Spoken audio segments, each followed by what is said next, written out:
once each week. From the darkest recesses of this universe comes forth a collection of sentinels, a collaboration of the invaluable, a combination of derangement.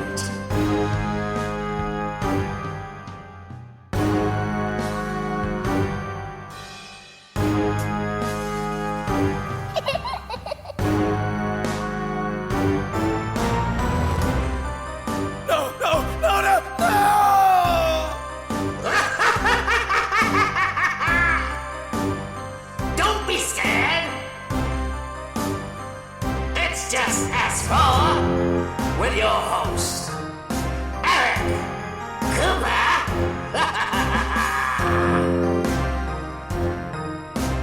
Join us as we tear through the fabric of the natural world to reveal what is beyond.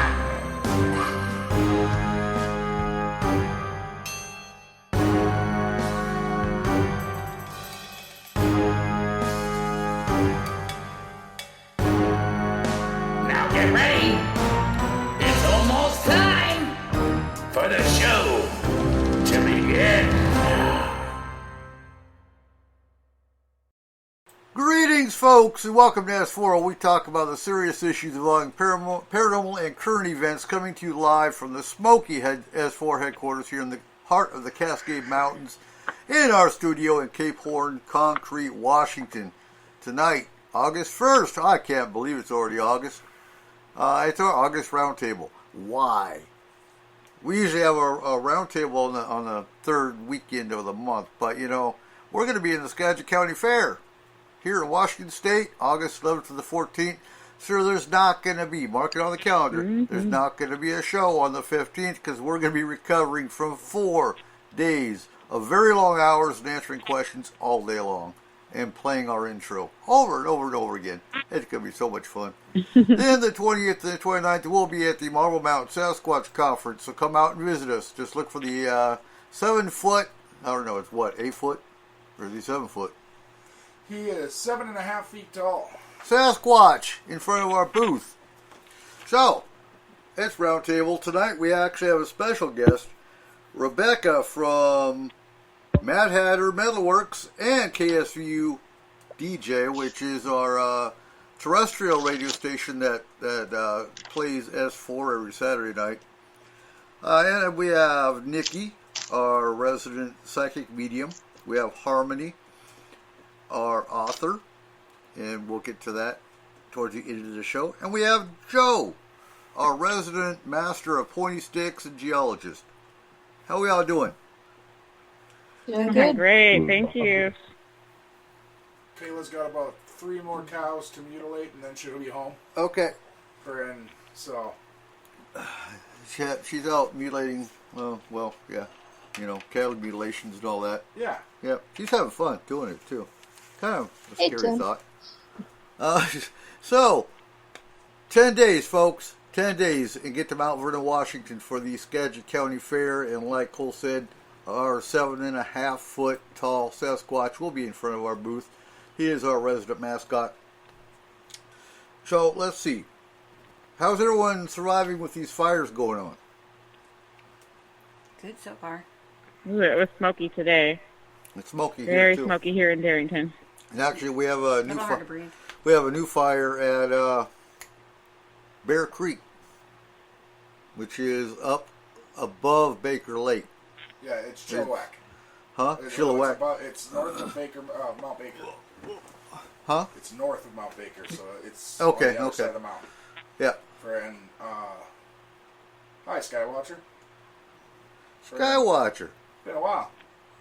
And hi Jennifer, hi Robert, and hi Tim. And yeah, I haven't scrolled down in their chat room. So if you are listening tonight for the first time, you've never been to the chat room, if you go look for the little chat bubble where you're listening to our show, you can enter the chat room. If you have questions for the panel tonight, always put your questions in caps so we identify them faster. I am glad that our smoke isn't as bad as Alberta, Saskatchewan, Manitoba. Well, I remember a few years ago Yeah, the smoke was so bad absolutely. here, the health department actually said to wear a mask going outside. Yep. So at 1 o'clock in the afternoon, it looks like it's midnight Mm-hmm. in Yep. Alberta right now. Wow. So Yeah, that's I know. how it was here. Yeah, they're saying that because of the pressure right now, like over the valley here, that's why it's still sitting pretty high up. The smoke is, Yeah. which is why we're not having as much difficulty breathing. Yep, it's not too bad. So who wants to start tonight? Joe. What's your first question tonight? Let me see. I might have to wing it. All right. What one experience for each of you turned you from just the normal human being going about your daily business to something that just shocked you into realizing that there is something else out there and set you on the path you are today? my first Forest Moon Paranormal team meeting. Because that's when I met all the weirdos. Yeah. No, you never had nothing before that? I love that question. Not really. Like, I just automatically assumed. I really Okay. did. Like, I told you when I came in, I am an open skeptic. Mm-hmm. But, because I do believe there is stuff out there. I do believe a lot of this stuff is real. But I also truly believe not every story can be true. Because we as humans have an automatic, natural reaction of imagination. Every story we tell is always embellished. And it's just an automatic thing. Your brain does not remember everything that happened to you in a certain time period. And so it fills in the details for you. So, Have you ever had a paranormal experience? Many. Okay. So what? So I think I feel like if you're kind of more open to those kinds of things, I think those things seek you out kind of, and you're more susceptible to having those experiences, I guess. I think sometimes people who are really, really, closed-minded or not really believing those kinds of things, I think it's harder for them to accept what they see when they do see something. Right. So, I would say I definitely am an open-minded person, so I've had no problem having those things happen to me quite often. Yes. My first experience was when What was your first big experience? Yeah. So I was like 6 years old, and my dad was divorced, and he just had me and my sister living with him, and we moved into a house where a gentleman had passed away in the house before we moved in there. He actually was eaten by his hunting dogs in the kitchen, and it was really sad, and we knew the guy, and the guy worked with my dad, and we actually rented from his daughter, so it was like, I feel like he reached out to us because he knew who we were, and we were in his house, and it was a comfortable situation for him. So that was my first experience at like 6 years old. And my dog actually spotted him first. I didn't see him until after that. Wow. Okay. What about you, Harmony? Well, I've had experiences since I was very young with telepathy and the greater senses of the humanity, and connecting with some experiences that I had with, being able to read people's minds, or other people being able to read my mind, or like thinking of a person and then them calling on the phone, or just that connection that I had with certain people in my family that I was around a lot. I was able to really just pick up on certain things that they were thinking, and that really started to open my mind. And then there was a lot of pushback from society telling me that, that wasn't possible, or maybe I was making things up, or maybe it wasn't, maybe it was demonic, or, certain things like that, where I started to realize that I needed to kind of tone certain things down, and then other experiences came along the way, which really started to open my mind even more. And I shared in an earlier episode I had a house that was haunted. So I think that was a very big turning point in my understanding of how things really work and how they're interdimensional realms. So I have a question for you real quick. So have you... did my mic cut out? No. Is there anyone okay. else in your family that is like kind of intuitive and stuff like that you know what I mean? That picks up on those things, or are you the only one? Yes, absolutely. My mom definitely has, my brother and my sister both. People like my best friends that I was very close with, people that I considered family, definitely had those experiences with more than people that I just, were random strangers. Gotcha. So you're definitely a generational sensitive. Oh, yeah. I am also. That's why I was asking, and mine came from my mom. My mom was a well wisher and stuff like that for a lot of years. So. What about you, Nikki? Loaded question for me. Which one? That's what I was just thinking. Which one was it? Was it when I had an ET show himself, or rather show herself to me at the end of my bed, foot of my bed? Or was it when my grandmother, who was blind at the time, and I'm standing in her apartment, which is on the 3rd story of her building, and I'm asking Grandma, who's the man standing out there? And he's almost at her level of the window. So I was trying to figure out how old I was in each one of those. So yeah, it's probably the ET. But what really solidified everything for me in the last few years was having Sasquatch talk to me, having Mama talk to me. She wants me to call her Mama. So having her talk to me, and then seeing her, me asking her if I could see her at some point on my trip when I was up at Baker, and I was going to swear, radio.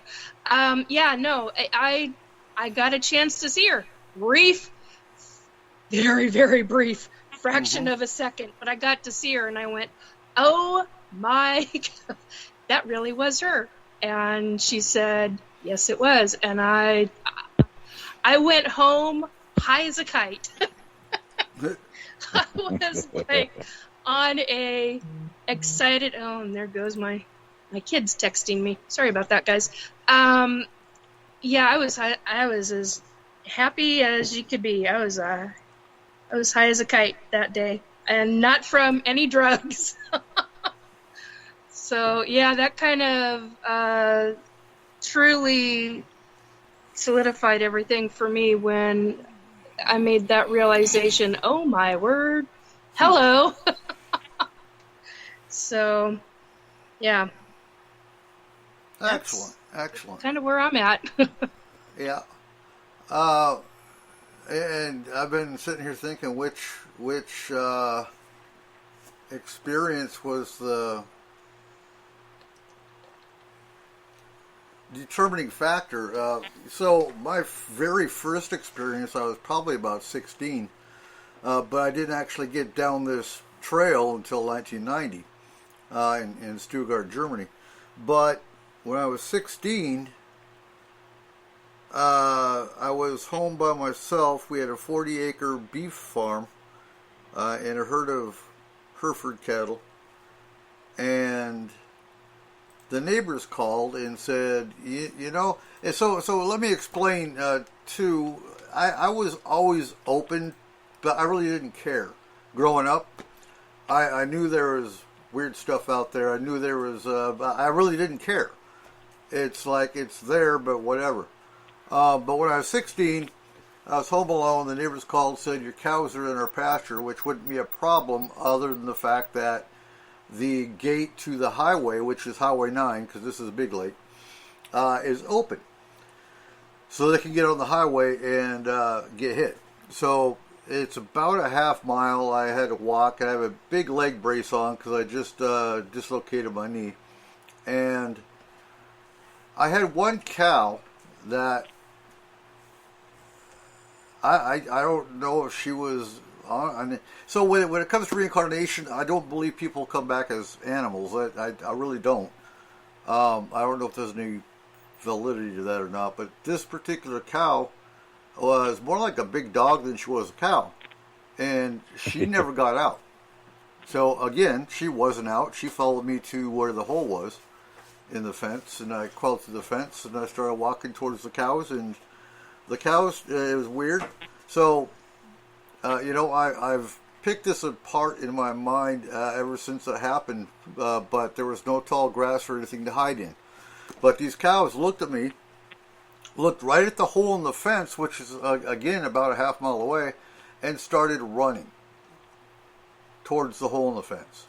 And I don't know what was in front of them or what scared the living hell out of them, but they all slid to a stop, turned around, and ran right back through the hole in the fence that they had made. And I looked, and I knew something was there. I wasn't sure what it was. I couldn't see anything. There wasn't a skunk. There wasn't a bear. There wasn't a cougar. Nothing that would, scare these cows enough to run. And they ran all the way back to the barn, which, again, is a good half mile away. So I climbed through the fence. My cow walked me back to the house, and that was that. But, ever since then, I knew there was something supernatural there. Because cows don't get terrified like that, and they just don't. Not to the extent of running all the way a half mile away. What got me on the trail, I dealt with numerous entities, spirits and whatnot in Stuttgart, but the defining factor in Germany would be, and I know Joe loves this story, when the buddy of mine and I were walking through an alleyway, and it was like 10 or 11 o'clock at night in Bad Hersfeld, Germany. And as we're walking, so what's called the Ratskeller is right in front of us, and that would be your main political center. It'd be kind of like the equivalent of the Chamber of Commerce or the Capitol building for a small town. So as we're walking, we didn't realize, but at the time, both of our vision turned black and white. And in front of us, we see a 1920s black limousine with the Nazi flag on one side and the German flag on the other. And out of the Ratskeller comes Hitler and his entourage. And we get to the end of the alley. We turn left like we were planning on anyway. And as we're walking, this whole entourage turns and looks at us. Now, I don't know if they saw two U.S. Army GIs walking, or if they saw just German citizens walking. I really don't. But it's like we walked into a time warp, or a time loop.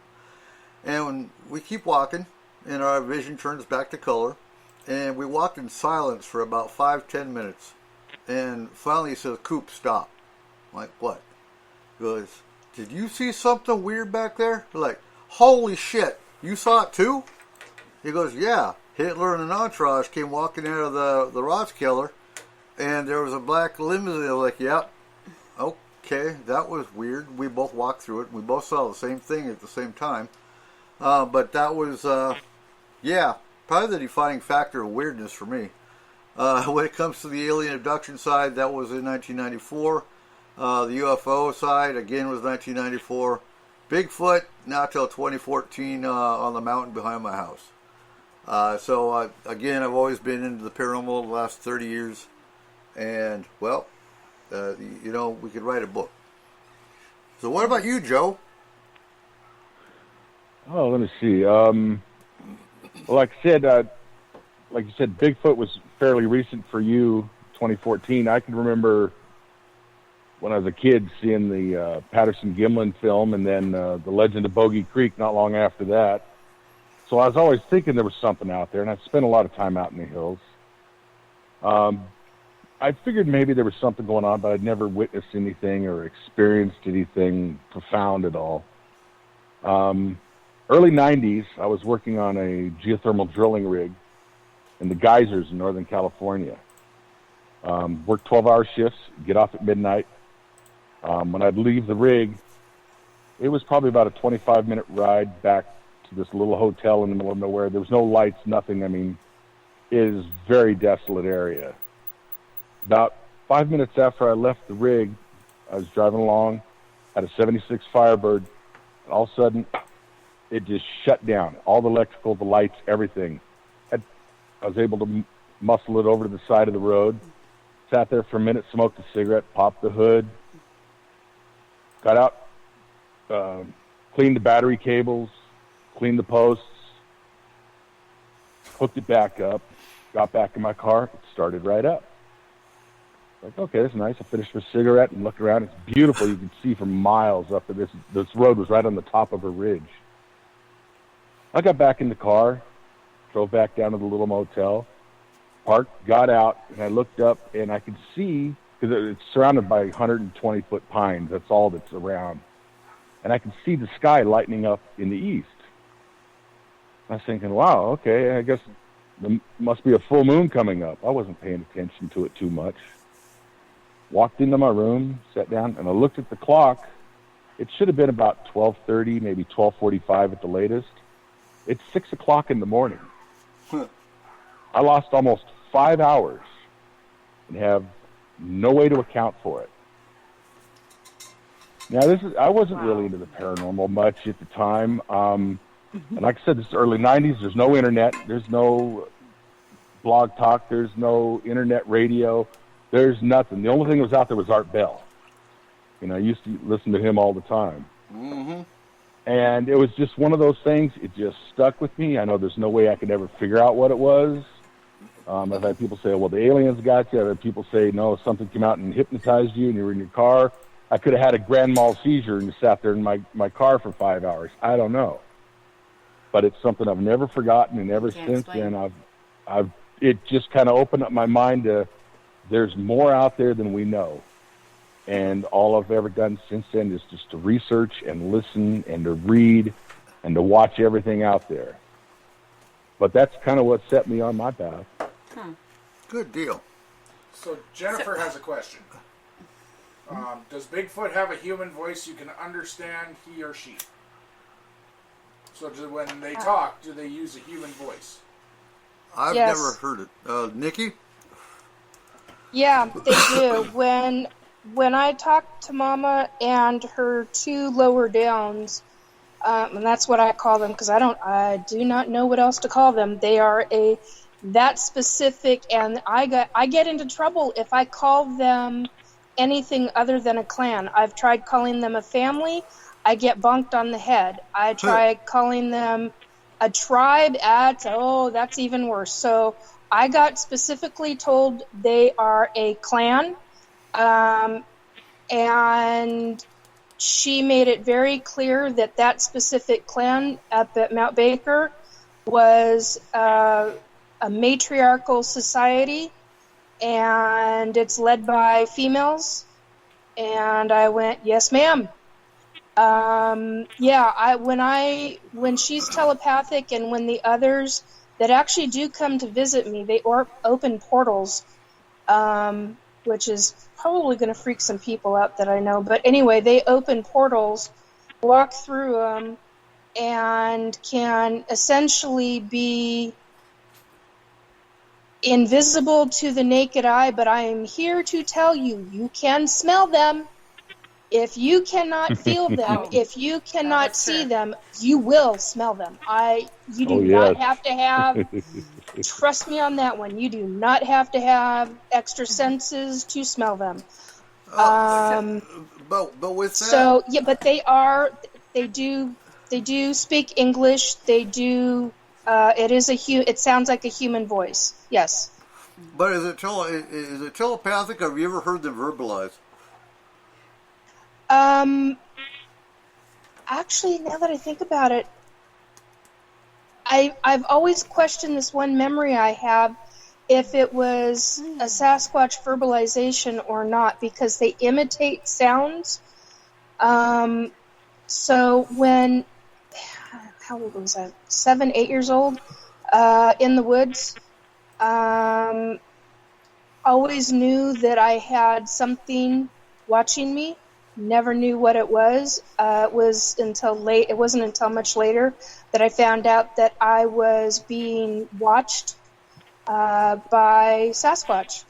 And it's funny now because a few years ago, we were driving back from Ocean Shores and went up 101, and I had all kinds of Sasquatch talking to me, and it kind of freaked me out. And they're like, "I remember you," and I was like, "Excuse me, what?"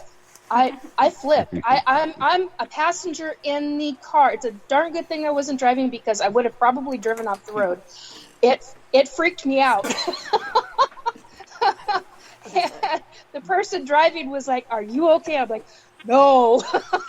Wait a minute, what's going on here? So yeah, they knew me as a child. They remembered me climbing around certain areas, and I'm like, wow, that boggled my mind, man. So it still does to this day.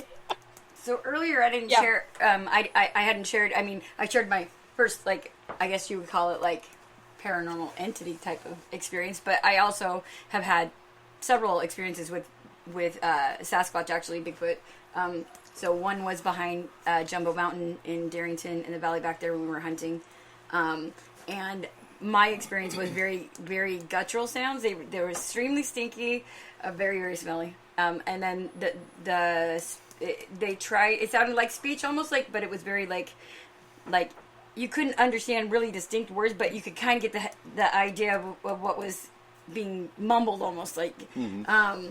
And then, that's crazy. And then also, up in Alaska, when we were in Ketchikan, we had some experiences with them as well. We actually had one that was terrorizing our house, and there's lots of Alaska, the State Patrol, they have all kinds of like files and reports and stuff up there, because there was like 10 families that were being terrorized by this up there, because it was and I say terrorized because people didn't understand it. So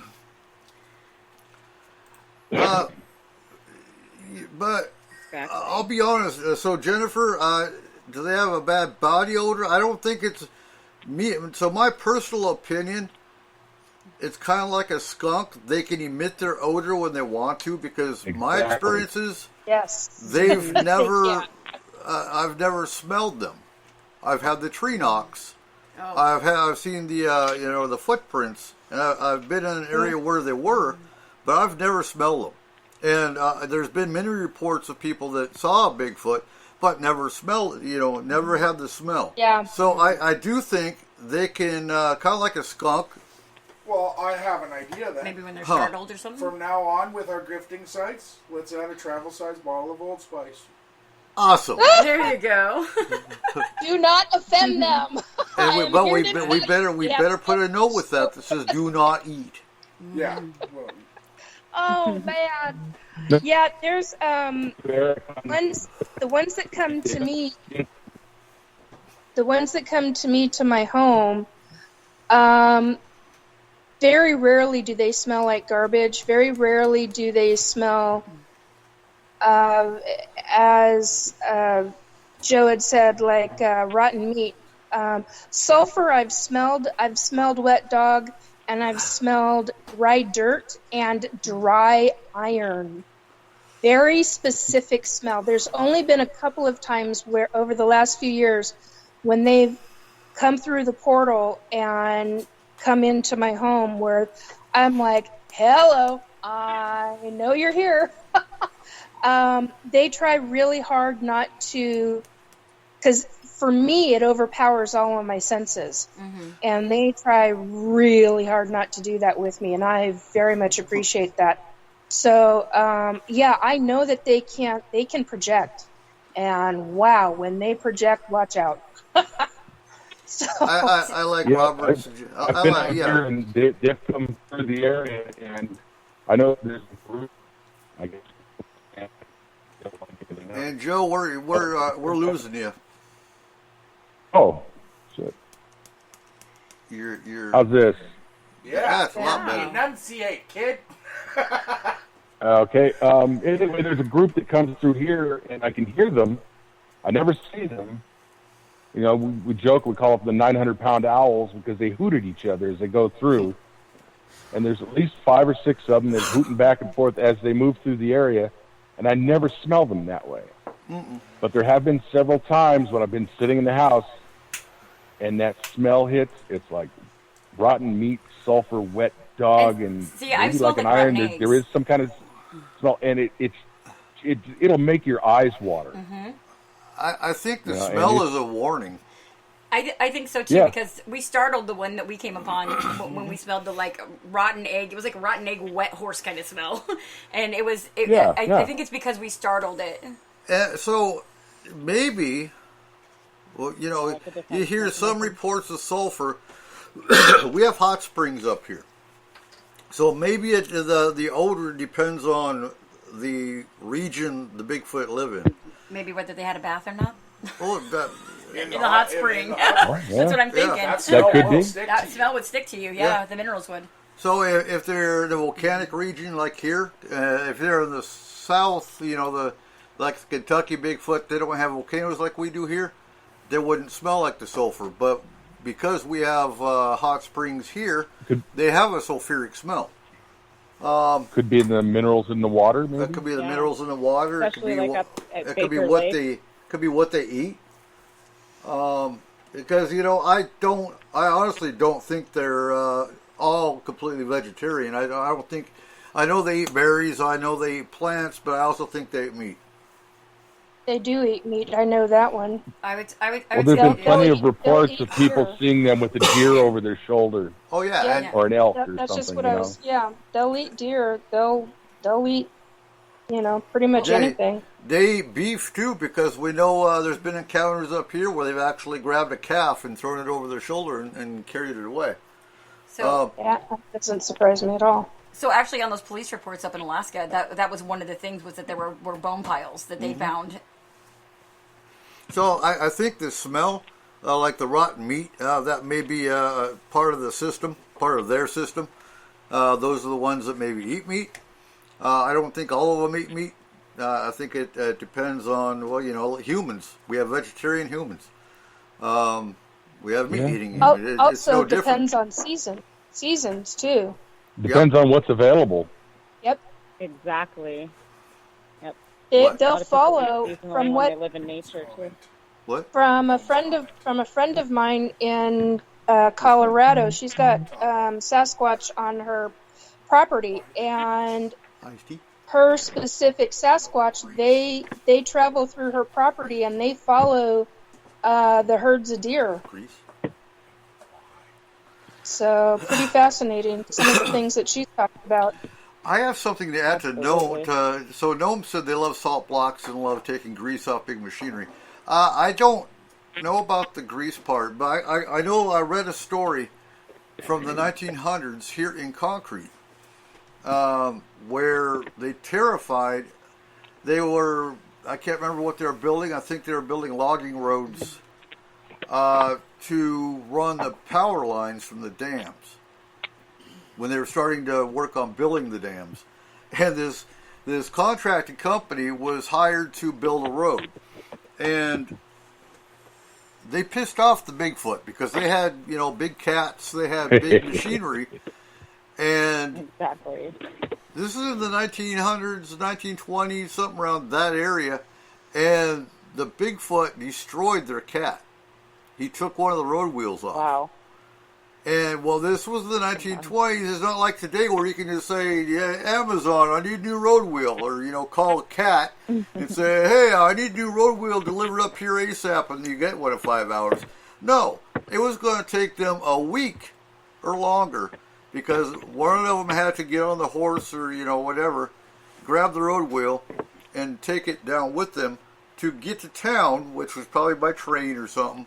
But, yeah. And they also had, storage containers and barrels of oil and stuff. And, well, they pissed off this Bigfoot to where they actually got terrified enough to stop their operation and leave and tell the company, no, we ain't doing this. Because they actually saw the Bigfoot. And, yeah, 1920s. Where was that? So, Nikki, did you ever offer Bigfoot iced tea? That was a question. No, I was so overwhelmed. That's funny. No, No. They don't stay that long. They'll. Although I should take that back because there has been, on a couple of occasions, there has been a time where they will just sit with me, and that. I'm like, wow. I've actually had one here for, I don't know, about an hour and a half at the most. But most of them just literally pop their head in and pop their head back out. They're checking to see what I'm doing or if I'm okay. And I'm like, wow, okay, that's kind of cool. Kind of freaks me out sometimes, but because I can actually hear the pop of the portal, which, I didn't know what that sound was until I had a whole group of hierarchy beings in my house, wall to wall, and they all popped out almost at the same time. Yeah. So after that, I realized what that pop sound was. But yeah, the longest hour to an hour and a half at the most. I think, God, that was early on too. Iced tea or ice cubes, my son. Anyway, no, I've never given them iced tea. Actually, Okay. I've offered them to, if they've ever wanted to do anything with me and I mean, break bread, whatever, sit and talk, and they're like, no. I'm like, why? I want to give them some Bigfoot. I want to give them some Bigfoot Java sometime. See if they like that. Coffee. So, Nikki, what's your first question tonight? Hang on a sec. I gotta flip the page over. A couple pages over, actually. I wrote it in the wrong spot. There it is. Okay. It's kind of a three-parter. What are your expectations? Yeah, oh Lord, he is right. What are your expectations, if any, regarding any and all paranormal and cryptid activities and subjects being clearly photographed and clearly videotaped and non-privately laboratory scientifically proven? What are your thoughts? What are your expectations, if any, about that? Well, you can start off with the simple one is the Patterson-Gimlin film. There's a cryptid, there's a film, and it has been studied for, 50 years, 60 years? Yeah. And up one side, down the other, half of the experts say this is an absolute real film, there's something there, and the other half of the people say it's not missing. So as far as scientifically proving something, I don't think you're ever going to be able to do it with any type of video or photograph, especially these days with all the tricks people can use. That was back in 1966.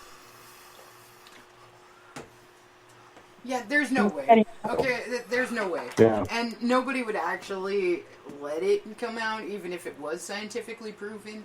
So we have so many things that we can do to manipulate photographs, to manipulate everything now. that even if you came out with a Bigfoot himself and said, "Hey, this is Bob," and had Bob talk to him, they'd be like, There's still "It's a naysayers, dude in a suit." Well, look at the damn video we looked at last week. Was it last week?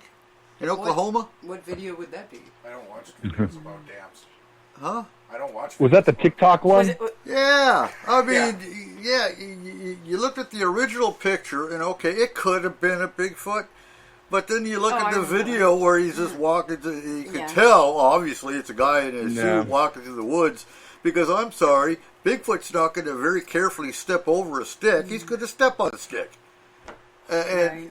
Unless he had a bad foot, then he's going to step over. My whole that thing stick. with that just is, saying. my whole thing was, why did they only have 7 seconds of film? Why did they it was stop more like filming? 3. More like 3. They didn't. Yeah, They and then Maybe come 3 to find, seconds. and then come I to know find out. somebody that knew. I know somebody that knew the group. They did not stop filming. They So could slaughtered. it be that they didn't have enough time They to get slaughtered the a camera group. on quick enough, and then No, I mean, they had a whole group go in. They had a whole group go in. That's the only part that they made public. but you know, Editing film isn't going to can't help. I can't even get the Sasquatch to talk about it because they get so upset over what actually happened.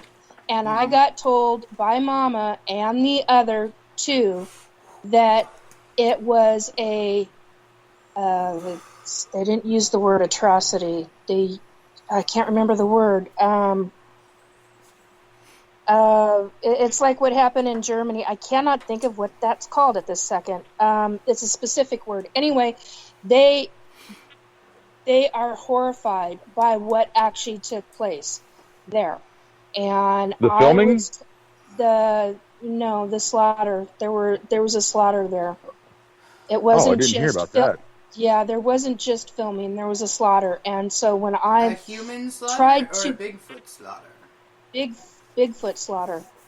Oh, And I've come across individuals who knew the people that were there. It wasn't just the Gimlin there were others there.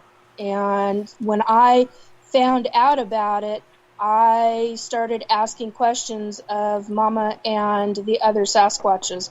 Okay, And- I'm sorry, I was confused there for a second. Are you talking about the Patterson Gimlin film, or are you talking about the 7-second film on TikTok? No, Patterson Gimlin. Okay, all right, I got you. and Yeah. was that a There slaughter? was a slaughter? Was that just I was slaughter or a told- hunt? In my opinion, it was a slaughter. It was a hunt, but it was a slaughter. That's my personal opinion.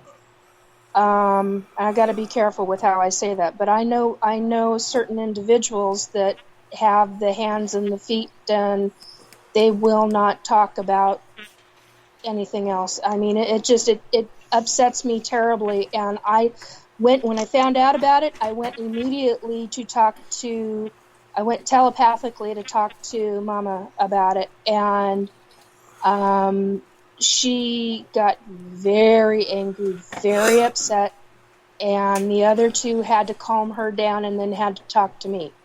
And it was genocide. Yes, that's the word I was looking for. Anyway. So you're saying Patterson and Gimlin killed Patty? Is that what you're saying? I'm not making that. Oh. I'm not publicly going that far, but let's just say that there were others around. There's more than that video. That's what gets me. There's more of that video. I don't buy that that's the only video, because there were people recording. You know, There were people recording more than just that image. There's always a little bit of video and a little bit of a little bit of pictures and a little bit of everything else, and you know, and people have lots of accounts and things like that. And I guess I would say I'm a believing skeptic a little bit, maybe on some things, but I think Hey, go for it. I was too. Until I believe that like, I don't know. I guess you were talking earlier about the hard evidence thing. Yeah, sometimes people there's some people who won't believe until they see any kind of hard evidence. But the problem is hard evidence really isn't out there to be seen. Like, you're right, because Exactly. it was very difficult for me to go back, because my experience was in the 70s, and I had to go back to try to get just even police reports about what had happened, and it was very difficult to get them. I mean, they made it difficult for me to get them. So, I mean, that tells you right there that, the evidence, to prove a lot of that stuff is just not going to be available for people to see for a long time. Well, and even if they did have solid 100% evidence, we've had solid 100% evidence of a race of, like, giant people. Mm-hmm. We've had skulls, we've had everything, and then it just disappeared. It was like, hey, guess what? We lied. Nobody said anything about it again. It just disappeared. Well, I questioned what was told to me. I questioned big time what was told to me, but when I had it confirmed by Mama Sasquatch and by her 2 lower downs, that's when I flipped. I flipped out big time. And then I got real quiet. This is the first time I've talked about it publicly and on radio. And the reason why I'm not talking about it, somebody had said, why not talk about it? It was over 50 years ago. Because legally, I could get my in a sling big time in making an accusation like that. I'm going on what I was told by somebody who knows the people that were there. I'm also going on what I was told by a very large, very big Sasquatch who has powers that I can't even, the kind of powers that scare the holy living out of me. And let me tell you, not much scares me, but when I found out what kind of power, yeah. They do not need physical, they have the physical prowess, but when I found out what she could physically do, she could have killed me just with her mind. And I was like, oh my God, this is really frightening. And I don't believe that all Sasquatch have that ability. I believe that the ones that do, they teach it to their young. But that's different. When you talk about Sasquatch, then are you talking about like a hierarchy of Sasquatch? Or is there like more like a matriarch? Yeah, I believe. What do we got there? Or she said like different humans have different abilities. That they're the ones that are up at Baker. I know that there's more than just one clan up there. The one clan that I know, they are a matriarchal society. Okay. The ones there that I talk with, rather infrequently now. It used to be quite a lot early on. But when I first started talking to them, I learned quite a lot. They have a kinetic ability. I mean, they could do some serious damage. I mean, they are a formidable... good night, Nathaniel. My son is just saying good night.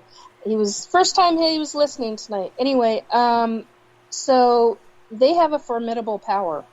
And she screwed with my body to prove the fact, and I was like, okay, we're I got told, I got shown just exactly what they could do. I have since learned that not all Sasquatch have that ability, that the original ones do, and they train their children to use their abilities. I mean, you think a psychic has abilities, it ain't nothing compared to what these guys have. Oh my! Right.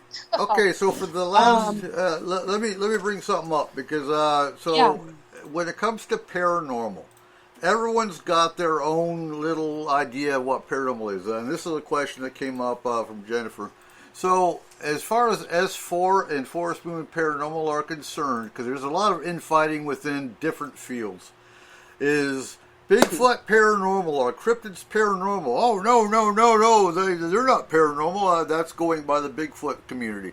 But as far as what we do on S4 and the cases we took care of in Forest Moon Paranormal, paranormal to us is alien abduction, any kind of UFO connection, all things cryptid, all things haunting. Honestly, anything outside of the norm. Yeah. Mystery schools, but, yeah. you know, you go into an alien abduction or UFO site, they'll argue till the end of the world and back that UFOs and aliens aren't paranormal. But, okay, so that's our clarification of what paranormal is. Everything to include missing 401 to an extent. Now, I don't think, so for our locals that are listening, actually Tom's camp member, his last name, Simulset, was found in Lookout Mountain. He's been missing since May. That came out on King 5 in Skagit Valley Herald released it, so I can release it.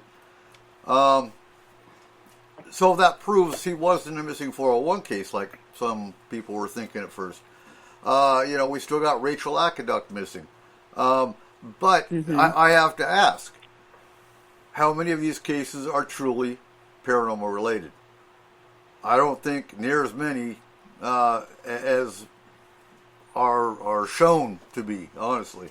I think some are just avalanches or they're, misfortune. Crime scenes. I like using the actual dictionary definition of paranormal. It's denoting events or phenomena such as telekinesis or clairvoyance that are beyond the scope of normal scientific understanding. Therefore, that includes pretty much everything we talk about on here. It includes aliens, it includes cryptids, Absolutely. it includes ghosts, everything. Some people need more specific examples, like Bigfoot, like aliens, like you just said. But, Goat man. anything cryptid. Yeah. But again, like I said, you've got infighting within these specific fields that, it's not paranormal, they're just cryptids. It's cryptozoology, which are unidentified, unknown species. That's outside the normal range, but, and I think until the paranormal community overall actually gets their act together and starts working together, because I do believe all of them are connected. Yep. And Go ahead. Sorry. Well, something can go from paranormal to completely normal as well. We've seen this several times. We've seen this with large apes up in the mountains. We've seen this with giant squid. We've seen this with several different things that people thought were just ludicrous until they found actual proof that these things existed. So we are continuously finding new species of everything.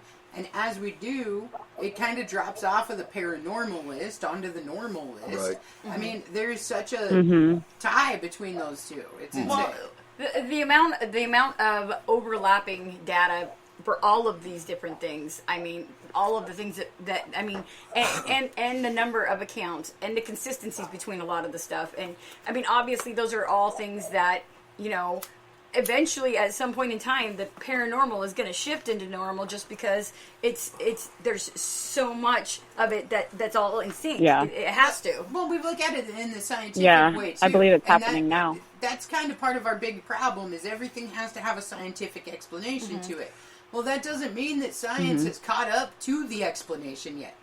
So maybe it all does. Yeah, it absolutely. might have a scientific explanation, but until we get to the point where we catch up to where we understand that, it's never going to. Let's talk about dragons for a second. They have a dragon skeleton in England, right? No, they don't. Not anymore. It disappeared. Seriously? Okay, but you take a mythological creature, it's not mythological once they find a skeleton, is my point. Absolutely. The museum itself denies its existence. Yep, it denies its existence completely. Yeah. And Of course they do. But still, they had one. They came out and said they had one. Screw them. Dragons are real. But of course I do. They are anyway. Well, that's what I was just saying about That's my dragons. point. And how much different are dragons than dinosaurs, It just really depends on what aspect of science you're looking at, because you have, quantum science that really is starting to prove a lot of these paranormal experiences and a lot of these, encounters that people are having that can be explained on quantum levels. And, you look at different aspects of science that have been sculpted around a narrative for so many years. We're starting to see a lot of that crack open now as we have the science deepening, and we're able to prove a lot more ancient civilizations, existed much further beyond the narrative. So as these narratives are getting, cracked open, we're starting to expand within consciousness levels that we've never seen really, maybe not before at all, but at least since those ancient civilizations. So I was going to touch on that real quick. So they, because of the desensitizing that's happened, just in general in the world, people now it's like harder. It's harder to shock people. So a lot of these things that before were so blatantly shocking and so abnormal now are becoming mainstream things, and so people aren't so shocked by those things. And I believe that people are how do you explain it? I think in general, just everybody's more open-minded nowadays. Yeah. Well, I mean, if you do look at the past, see that much more and more. We were told that the world was flat forever. Mm-hmm. We were told that there were monsters that lived in the sea over here. We were told that there were only stars. Yeah, I don't think people need scientific explanations so much anymore. So we keep advancing. We keep advancing in the paranormal. We keep advancing in the scientific. Mm-hmm. And eventually, advancing on both of these levels, they'll meet somewhere. Mm-hmm. Somewhere, eventually, they'll meet. So let me jump in and answer Nikki's question, initial question. What do I expect? Absolutely nothing. Because like was brought up earlier, there's so much debunking. Anyone can create whatever they want on a video or on quote unquote evidence. That you can see the valid video, and someone's going to come out and say, "Hey, that was a faked video." It's all pareidolia, man. Yeah. Yes. So I don't rely on media. I don't rely on. I listen to experiencers, and then I go out and validate or verify. I think that's the only way you will get validation of scientific proof. Based on your belief system, though. Because, I mean, if you don't believe it anyways, even if you have the proof, I think you would still not believe it. Because people are just naysayers. On that note, we are going to go to our first break for the night. So we will be back with you in about 3 minutes. And don't forget, you are listening to S-4 Paranormal Radio on Spreaker.com. You are listening to S4 on Spreaker.com.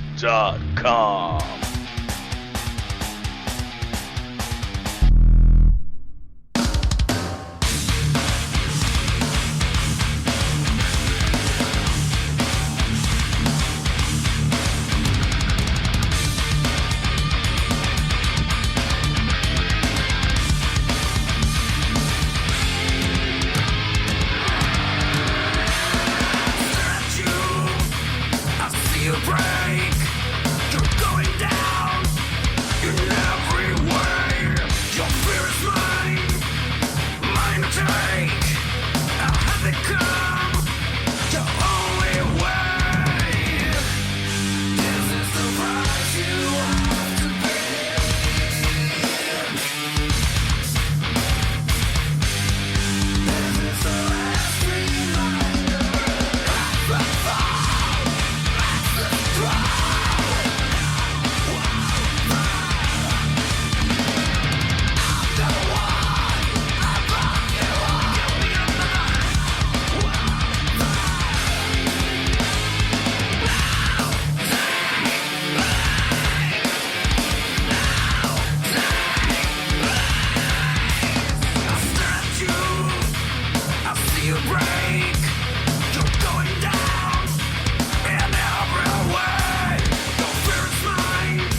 host, Eric Cooper.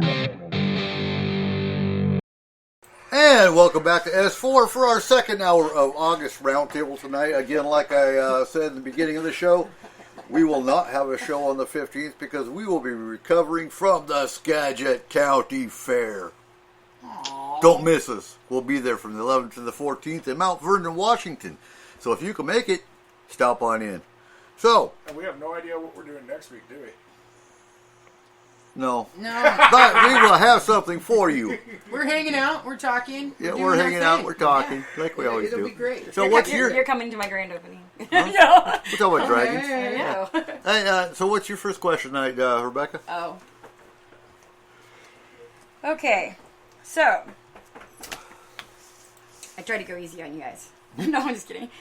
So how much does the vast amount of quartz in the mountains here affect the magnetic ley lines, and how does this affect paranormal activity in the mountains? Oh, good God. Seriously? Oh, she You went come into your there. first show with a deep question? Oh, my Love God. it.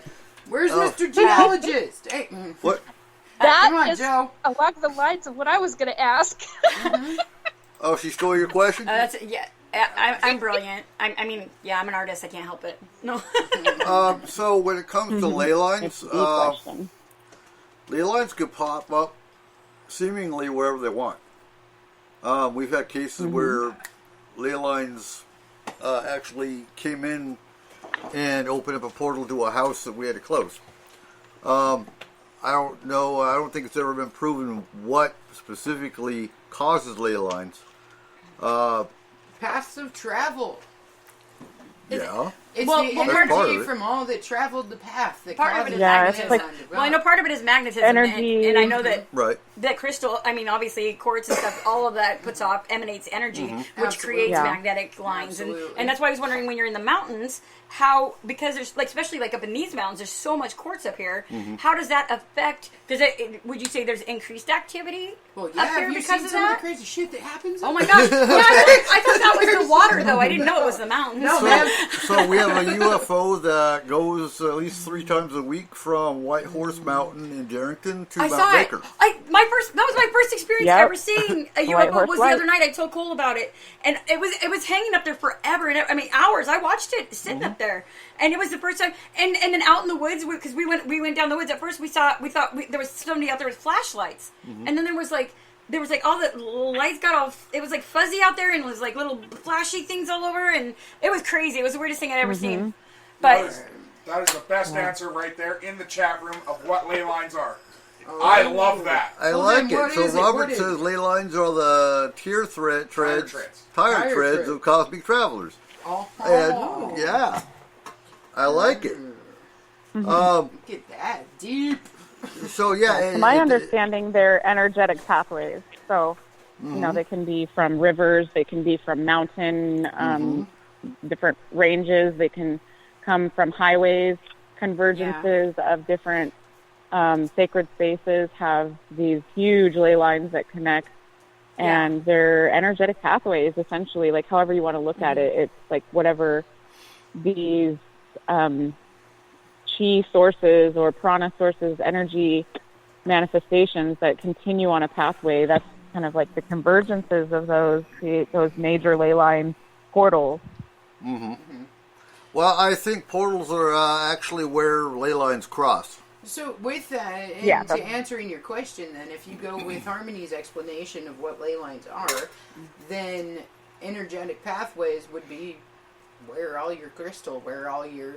because you know, I've like, noticed I'm in attracted to those itself kinds Right. of would places. Like, also be causing an energetic yeah. pathway. So I'm attracted to those kinds of places, but I think a lot of it is because I feel Absolutely. like I get energized from those places. Like I feel like I'm a lot more like in tune, and I'm just more focused, and I'm more clear, and everything like that in those kinds of places. And so I'm just naturally attracted to them. And so I've always been more of a girl who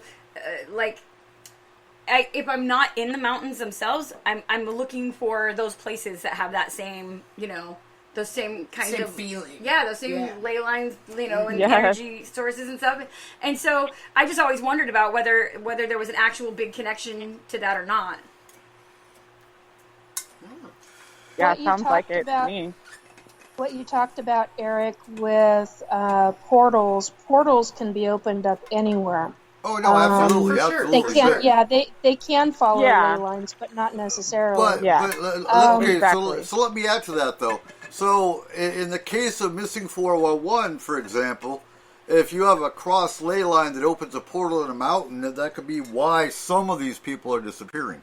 I don't think near as many as they claim, but a possibility. Right. I don't know, man. We have how many billions of people living on the earth, and like how many hundreds of thousands go missing a year? No, there's gotta be a crossover absolutely. there. But like Tom Simmonseth, Yeah. we initially thought maybe he was a missing 401 case. I did anyway. Because of the fact you got Rachel Akaduck and you got Tom who disappeared on the same trail. Yeah, I hear you. I But hear you. they found him. Yeah. Now, that's not saying he's not a missing 401 because how many cases did the body reappear in the same spot Where it they was just taken. searched? So it's still a possibility. But I don't know. There's so many variables and there's so many unknowns that who the hell knows? Right. I do want to bring up, Jennifer was Exactly, asking yeah. for Nikki, do Bigfoot people time travel? Yes. Yeah. Yeah, I do not know why I know that, but the automatic, I mean, it just popped right out of me. Automatic, yes. How do I know Yeah, that? they're like interdimensional Yeah, creatures, I'm so they're Well, able to it move make- throughout time. It would make Somebody's sense telling on the me that. interdimensional like, aspect oh my of God. them. Holy crap. Because you still Good got question, Jennifer. you still got the Bigfoot investigators that think, oh, they're just giant apes and they're really not anything supernatural about it. Well, I tend to disagree with them. Firmly, I do believe Sasquatch- they're interdimensional. So could that be a reason that your camera doesn't pick up anything because they travel back in time, grab your camera, and mess with it? No, You're like, I, oh crap, they got me! You know?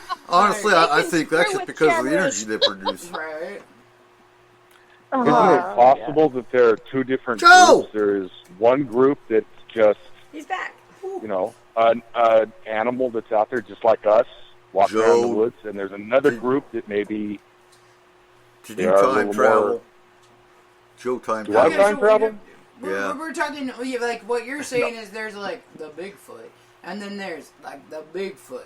Okay, so there's, like, some subset of this that's just, like, some giant ape somewhere out there that we haven't Well, discovered okay. yet. And that's a possibility because Let me you put got it this the. way. Wait a minute. There are But- people out there that are about as psychic as a rock. Mm-hmm. Okay? Absolutely. There are other people out there that are attuned to everything in the universe. Yep, we got you. Couldn't there be two different groups of Bigfoot just like there are humans? Oh, no, fully. Absolutely. And Intriguing. the potential I would could say be there's there in all of probably us, potential for I mean, hundreds they're of different called, groups. and they've got so many different names. You got the Yeti, you got the Sasquatch, which is the same as Bigfoot. But, Okay. It's been read Well, out. I mean, if you look at people in general, like look back into the times that we were doing the tribal and then the hunter-gatherer stages and everything else, we had very, very different idealisms between tribe and tribe. Like, Well, yeah. way different Yeah. things that this tribe could do that this tribe Like had never between heard the of. Neanderthals and then the Yeah, ones that became ab- civilized. Yeah. They said Absolutely. even like genetically there was such a huge difference in their bodies. So I don't see where That's how other it's been creatures described to wouldn't me. have that too. Yeah. To some degree, Well, and it's all like of them inside of our DNA, and sometimes that DNA just isn't activated. Mm-hmm. And And- so, it's like within humans, we all have that potential, but some people just haven't activated certain parts of their DNA yet. Dude, we only use like a baby fraction of our brain. What- If we could open even 5 more Exactly. percent Yeah, of but that see, here's the power, thing: like- you can open it. It's just a lot of people don't have an understanding of how to do that. But you got to Yeah, they bring say the there's a big 2 or monkey. 3 strand DNA activation. You got to bring the big monkey wrench into the whole mix and bring up the alien connection of Bigfoot, which I can't remember the name. Do you remember the name, Cole? Wah. Wara. It was Wara. Yeah, they're called the Wara, and they do Wara. come. They do come from another planet. I can't remember which planet it is, but yeah, the Wara are shorter than our normal Bigfoot, and they are what you see as the orb that travels through the trees. Giant, hairy Yeah. aliens. So I mean, and they are aggressive. So I do think that's where a lot of the confusion is, because so many people say Bigfoot's aggressive. when in reality you could be meeting the Walrus and not Bigfoot per se. Okay, yes, because actually my experience with Bigfoot has been more that they're more like I mean, the females especially are more like maternal. That was I believe that's what created the experience that we had in Alaska. Was I was a baby. I was very ill and I was crying a lot, and I believe my crying is what brought her in. Probably. And because I mean, obviously, you know, we probably sound like their baby to them, you know, and so I think they're very loving and maternal. I don't know that they would be mean. So. Not to that level of being scary, you know. But the thing is, with Bigfoot they themselves... would if they were being defensive of you. Like, say somebody was trying to hurt you. Yeah. Well, so would I. If somebody was trying to hurt my kids, I'd probably rip them apart. Yeah. It's like me. You try to hurt my children, and I turn into a different person. You know? Oh, no, absolutely. Well, and that's where... Tested this one, so he tested it. He put... It's on YouTube. You can watch the whole video. He actually put out this video to where he's like, I'm doing something stupid and I can't believe I'm doing it, and this is what I'm doing, and you can hear and watch it, and it just blew me out of the water. I was like, dude, why are you bothering to do this when you know, because he recorded his son crying. His son was, I think, like 12 months or 13 months old or something like that, and he just put it on a replay over and over and over again, and he went out into the woods as bait. He used it as bait, and he went out where he knew that he was having Sasquatch encounters, and he basically played this on a repeat over and over, and it took multiple hours and he was in a canyon. And Father of the year. I'm like, dude, I'm surprised they didn't kill him, to be quite honest. And he knew that he had a Sasquatch because you could hear it coming down the mountain in the video. And he's like sitting there in pitch black dark, and you can hear something very, very large coming down that mountain, going through, I mean, flying to him. I was like, you are one. But you see, that's where my favorite phrase comes in. Stupid people get stupid prizes. Yeah. You want to go out there and tempt fate, you're going to get messed with. Yeah, but okay, so I'm confused though, because if Bigfoot has the ability to manipulate electronic devices, wouldn't it automatically know that was a recording? I don't think necessarily. No. I didn't understand. I mean, do you have an understanding of what that is? Some of the Sasquatch, they do know electronics, and they know how to shut it off. Yeah. And it's with a specific frequency. They're using a specific frequency, just like they're using when they literally can. They're like the ETs in the sense of they're manipulating not a fraction of time. It's somebody explained it to me once, and I still can't. I can grasp it, but I can't explain it word diddly. But basically, they're manipulating a specific kind of energy. It's a scientific type of energy that our scientists know what it is. And they're manipulating that, and what they do is it makes it to where our human eyes cannot see them, but they can see completely. Yeah, it's cloaking frequency. Yeah, basically, it's a cloak. And so, but that frequency is just the right frequency to screw up our electronics. And all they have to do is just tweak that enough, and it will screw with everything around them. Now, why this one specific Sasquatch in this story didn't do that, I don't know. It made no logical sense to me with what I knew. But I was like, this is insane, because you can hear this thing, whatever it was big, and it was coming down that mountain, man. And it was he was in a small valley to where this speaker that he had echoed throughout the valley, so it could be heard long distances. And when he shut that thing off, and whatever it was that came down that mountain, I'm assuming it's a Sasquatch, because there's nothing that we know of that can move that fast down a mountain, going through. You could hear trees break. We're not talking trees, Right. full-grown trees break. And when he videotaped it going back up during the morning, he's like, I don't know if I'm going to be able to sleep. I don't know if I'm going to be able to sleep. And I'm like, yeah, you pulled a stupid, you idiot. But yeah, I think it has a lot to do with their ability. He had trees. All of these trees were down, and I'm like, oh my god, this is nuts. Yeah, but I mean, like, Bigfoot is not the only thing How in the smart forest. is that? Oh, How smart is that? Let's just blast the sound of a child being tortured. Well, that's playing with fate. Just his kid crying. Yeah. Because, whatever. And I'm like, man, seriously, And I mean, stupidity honestly, got into you to do this. when you know you have the Waru who are already CPS. aggressive, Bigfoot I do think will get aggressive if one, you're in their territory and when they have kids, when they have children, Kids. or if there's a human child that's being threatened. Yeah, naturally. Yeah. That's matriarchal. They get angry too. Yeah. Yeah, And they they're throw rocks at often you. known as the protector of women, children, and travelers. So, Yep. and the forest as well. So if you're threatening women, you're threatening children, you're threatening peaceful travelers, or the forest, you become a threat, and therefore they go into parasympathetic nervous Absolutely. system, which is the fight or flight or freeze.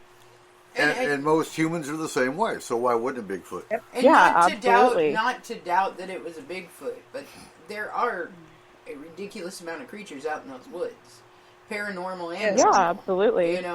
So there's obviously could other have creatures potentially and been something else. My only argument would be know- nothing else that I know of knocks trees over. Bears But won't. the Yeah, key that the was thing in what my you said point. was that I know of. There are so many things you don't know of. Who knows? Well, okay. So what if it was a Wendigo? Yeah. Wendigos could have easily done that. But Wendigos would eat And the yeah, child. there are shapeshifters. Yeah, maybe it was that coming down to Wendigos eat are it. It's like shapeshifters. somebody left this kid So- here for me. Like, Yeah, it's hard to know. Right. Well, And I think that's a whatever- reason why a lot of times these things aren't cloaked is because they're caught by surprise. Yeah. And they're, tricked, or, that's why they will just be seen, and then obviously the minute that they notice that they're being seen, they disappear. Honestly, So I find I somebody... think that, it's the frequency thing, like Yeah, a radio station, how you can just dial into a radio station. All the radio stations are here, but you can dial into different ones, and then all of a sudden you're experiencing a different reality.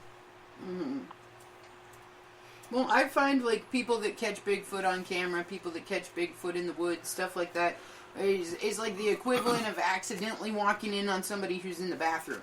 It does not happen very often. Bingo. But when it does, both of you are like, oh, sure. Close the okay, damn door. Exactly. Okay? And then, boom, Yeah, and that a lot of person's times they gone, don't you want never to bring see 'em again. fear into us, so we don't react. Exactly. Because, like with right? aliens, they say they are all around us, but they're not going to decloak or, dial into the right Aliens don't frequency give a unless damn we're if at they the scare point. you or not. Maybe Well, it some of depends them on do. which ones you're talking about. Yeah, Like yeah. the peaceful That's ones or the true. peaceful Bigfoots, they're not going to want to send you into that place of wanting to hurt them, especially when you have a lot of wild humans that have guns or They just don't want to might bleed. go That's into all a it place is. of defense. What about Yeah, Goat Man? so, What about it's- that it's- Dog Man? Conditional. Yeah, I've seen Dogman. Right? Yeah, she's seen Dogman. Do you think Here. Driving down the Dog road. Man- Darrington. Okay, seriously, do you think Dogman could have knocked down a tree? Like, was he big enough to have done that? I think so. Oh yeah, but I don't I know think if he so. would systematically place them like a shelter. No, I'm just talking Right, in the you know, like, scenario if that she was talking about. Like, for instance, it's pissed off because there's this whining baby, out in its woods, and it's like, oh, dude, this needs to shut up now. Like, I'm trying to sleep. It could Right? be, Get right? off my land. Well, it stopped a few feet from, because there was a river. There was a what did he say? Something like a 14 or 16 foot river that wasn't very deep. I wouldn't call it a stream, but I definitely would call it a river, because if that thing overflowed, man, watch out. But there was water between him and it stopped a few feet from that river before it didn't cross the river. But wow, yeah. Here's the argument. Yeah. But Dogman definitely moves different than Sasquatch, so you would know by the movement. No. But Robert said Dogman would stop to piss on the tree first, and he probably would. All right. With his little leg. Okay. You know what, Kim? So I know there's a neighbor I have that has a dog that howls and howls and howls and howls. Yeah. And when that dog gets going, because it's nonstop and it'll start at like 4 a.m, and he'll howl for 2-3 days at a time. And finally it gets to the point after about 24 hours or 26 hours of that, I'm over there at the fence opening the door or their gate trying to get their darn dog out because I cannot stand the sound. Now, see, that's what and I'm wondering saying. if they would react that way to that kind of a if noise. you heard that in the woods, man, I probably could knock over that tree if it annoyed me enough. Exactly. I'd be like, oh, hell no, I'm done with this baby. Like, Right. Okay, so moving on. Harmony, what's your first question tonight? Ooh, I got a couple good questions. Let's Just see, one. where do I want to go with this? So when I'm getting experiences where I am feeling that certain beings are around me and they communicate in certain ways. So for instance, my great-grandmother, she would always smell like roses. And so when I smell roses around me and there's no roses, I automatically feel like it's a message from her. And often there will come like a different feeling and, sometimes an actual message as well. But often it'll start with like a certain smell or maybe a wind chime, or my dad communicates to me with the sun.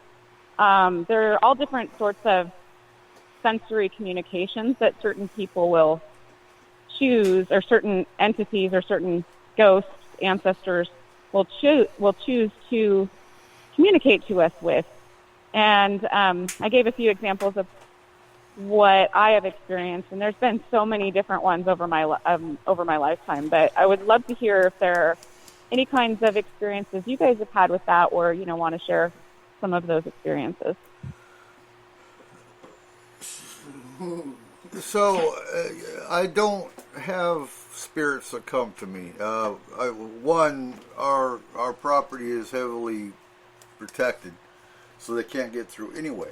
The one time I did, my grandfather came to me in a dream and apologized for the way he treated me. He didn't like kids. And that was like a night after he had died. And that was through a dream. Now, was it my own consciousness, dreaming that because he had died and that was my way of comforting my own mind? Maybe. Or was it his spirit coming back and honestly apologizing for the way he treated me? I don't know. I'll take it as the latter. But honestly, aliens, we do have a Bigfoot that protects the property. I know that. But nothing comes to me. If anything, they don't like me because of what we've done in FMP. We have enemies. We know that. Nikki! Yes. Well, I was just reading Gnome Drew's comment. He goes, I have many spirits come to me. Nikki can vouch. My dad ain't no joke. He's not lying on that. His dad has a reputation. You don't screw with his dad on the other side. And I love his dad to pieces. His dad is a sweetheart with me. I'm kind of like another kid of his. But yeah, I'm a medium, so I have spirits come to me all the time. Try in the shower tonight. I was in the shower and I got the name of Jody Wellington, and I'm like, who are you and what do you want? And why can't you do this when I'm not in the shower, dude? So, Now, do you ever feel self-conscious with that kind of stuff? Like if they come while you're changing or doing something, and you're like, oh shit, like, does it? Scribing on the toilet. I actually finally put up a... Oh, I just finally said, I've had enough of this BS. I finally put up a notice on my bedroom wall, and it talks about, if you want to talk to me, these are the rules. You don't bother me when I'm in the bathroom. I don't care what your need is. Leave me alone when I'm in the bathroom. I put it in, it's in print, man. It's on my wall. But in Latin? What if they speak, I was going to say, what if they speak French? I've had. They still don't need to go in the bathroom. The interesting thing is that if they speak French, one of my spirit guides usually starts interpreting. So I've had all kinds of wild, trippy stuff with spirits. I'm just saying, I would be pissed if they came and I was like chilling in the shower, getting ready for my day, and all of a sudden there's some ghost there, like, hey, nice yabbas. Okay, it would freak me out. Did they just wait till there with that? I've had that too. There's a set of sisters that I dearly love that I'm very good friends with, and their grandfather and uncle like to come and sit in my recliner and sit and rock. And now, and every once in a while, one of them, he has quite this. I wasn't going to say smarmy. Smarmy is not the right way to okay, so it's like that thing that Eric always says, if you were an asshole in life, you're an asshole in death. So if you were a pervert in life, then you're going to be a pervert in death. Absolutely. Yeah, pretty much. But this guy is not like that. He's very loving, he's very caring, and every once in a while he'll let loose with a smart-ass comment that I'm like, seriously? Really? And typically it's about my breast, because I'm a very large-breasted woman. So, well, they'll often come through how they were when they were alive as well. Yes. You know, I've heard to kind of like send I've a sign to the COVID person they're trying to communicate to. Yeah. Yeah, they always she'll write when I'm going to sleep to bug me, because I'm like the most susceptible, like right as I'm falling asleep. And even my kids know that, which is funny, because they always come and ask me for things they want when I'm falling asleep, because they know I'll say, okay. And it's almost like it's almost like they're the same way. I mean, it's like they come right before you go to sleep, and they're like, so. They don't mess with me, because they know Daddy's an asshole when he's awake and an asshole when he's going to sleep too. So he knows how to sleep, even he knows boundaries even in his sleep. Well, you got to set boundaries. You got to set boundaries for spirits. Boundaries. You should also have boundaries for when you're having sex. I'm here to tell you. I don't know. It's kind of exciting. I like people watching, so we're good. A spirit talking to you. Like, whoa. Are we talking like safe words here? Like you gotta scream No, out? we're talking about We're talking about spirits. You know, lots of people in the room, obviously, and you know, whoops. And she's saying you gotta have boundaries. Like, say, you know, when we're doing that, you can't be there. And I'm saying I like people watching, so go ahead and let them all in. I was thinking straight up 50 Shades of Nikki there, and it was freaking me out. It's okay. S4 is explicit. We're doing a family-friendly show. Well, I wonder if there are like paranormal exhibitionists that just like dress up and do shows for their ghostly friends. So I actually get their opinion sometimes on what I'm wearing. I've been there, done that. Whether it's good or not, I'm like, so how's this like, you know? So I've got one for you, Dennis, because I actually do ghost watch you shower. You know what? I've been watched while I showered in Germany by I don't know if it was a ghost or an entity. They are different. But yeah, that wasn't that kind of pissed me off. That was in the apartment. Kind of frustrating. That's what I got the knife thrown at me. Yeah, the hair on the back of your neck stands up. You know they're there. The ghost or entity part. No, that was in the apartment I was in. The only time you have to shower with a bunch of soldiers is when you're in basic training and you have one open damn shower. But yeah, that's it. Yeah. Yeah, we had a peeping Tom ghost at that house that I told you about that was haunted. I always felt like I was being watched through these certain windows when it was dark out and the blinds went down. And like it was always through these two different windows, and it was this certain energy, and it always seemed like this male, and the male was the same one that, you know, my mom, her friend, was pushed by. And so I definitely think he was a certain entity that was lingering there, and didn't have any boundaries, you know, or I wasn't able to create certain boundaries at that time in my life. There are ways to stop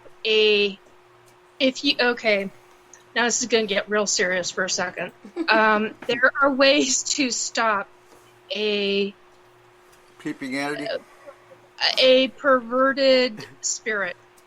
And I'm not going to get into how to do that on radio. If you have, oh, good grief, another notification. Sorry, guys. If you have questions or comments, contact Eric or contact me or contact Cole. There are ways to get rid of and or put blockages on those specific spirits. Because I'm here to tell you, they can cause problems. Honestly, yeah, there was an aggressive spirit in that house. You can and I never knew about a lot of it because I was a teenager, right? And so we ended up moving, and a lot of that stayed with the house. And so I knew that there was entities that were with that house. And then later on to find out years later that a lot of people in the community had suspicions about people that lived there. So, it definitely verified that the experiences were much more than than just our imagination or anything like that. You can actually go through the S-4 archives, and you'll find many different shows where we actually talk about psychic protection, paranormal protection, and whatnot. And we do go into very specific detail about how to protect yourself and keep spirits from, well, peeping toms. Oh, dude, you are the person that decides who comes in and out of your house. Oh, absolutely. You have that power in you. Yeah. That's right. You're living in that house. You can also have agreements with spirits. There was a little house I lived in with me and my family, and raised my son for 12 years in that house. And the man who lived there for many, many years, he and his wife had 12 children. Itty bitty little house. He died in that house, according to what I was told before we had moved in. And I went, oh, okay. And he shows up to me when I'm in the bathroom, and I was like, we're going to have a conversation, like, now. If you want to live here, that's fine. But you will not disrupt my family. You will not screw with my child, or I will screw with you. And let me tell you, I don't care what I would have to do to get you to move on, but you will not screw with my child. And he was like, okay, I got it. And I'm once like, you make a declaration and let them know they're not welcome. Exactly. I mean, I had no problem with him living in, doing whatever he wanted to do. But there were certain things I was like, I will not tolerate you screwing with me, my spouse, or my child, or any other person's child that comes through this house and this property. And let me tell you, he minded his P's and Q's. And matter of fact, he kept an eye on my kid. And I was like, I appreciated that, because we got to be really good friends. And I appreciated came to an understanding, exactly. Yes, we did. We came to a very good understanding. Hey, Joe. So, yes. What's your next question? Oh, my next question. Let's see. This was from part of the conversation a while back. I was going to ask it, but it was going so fast and there was so much good information I didn't bother to interrupt. But back to the Bigfoot. Okay. There's a couple people here who have talked about having psychic connections and links and talking and communicating with the Bigfoot. Mm-hmm. Now, I know without a doubt they're around here. They come through the area. I've heard them. I've seen they've left physical evidence and stuff. I've never actually seen one, but I know they come through. We've talked about it 100 times in the show, the 800-pound owls. Mm-hmm. And I've been told for years when they come through, try to communicate with them, think at them, and see if you get anything back. Now, I know I have tried that. I have tried think thought, or whatever you want to call it. I've never received anything back. And my question is this. are they hearing me and ignoring me? Or can they hear me and they just don't want to talk? Or is it just not working? Or are they hearing you, they're answering you, but you're having a hard time receiving the answer? Exactly, That's exactly. what I was going to say. That's what I was going to say. I always, usually I'll just talk to them.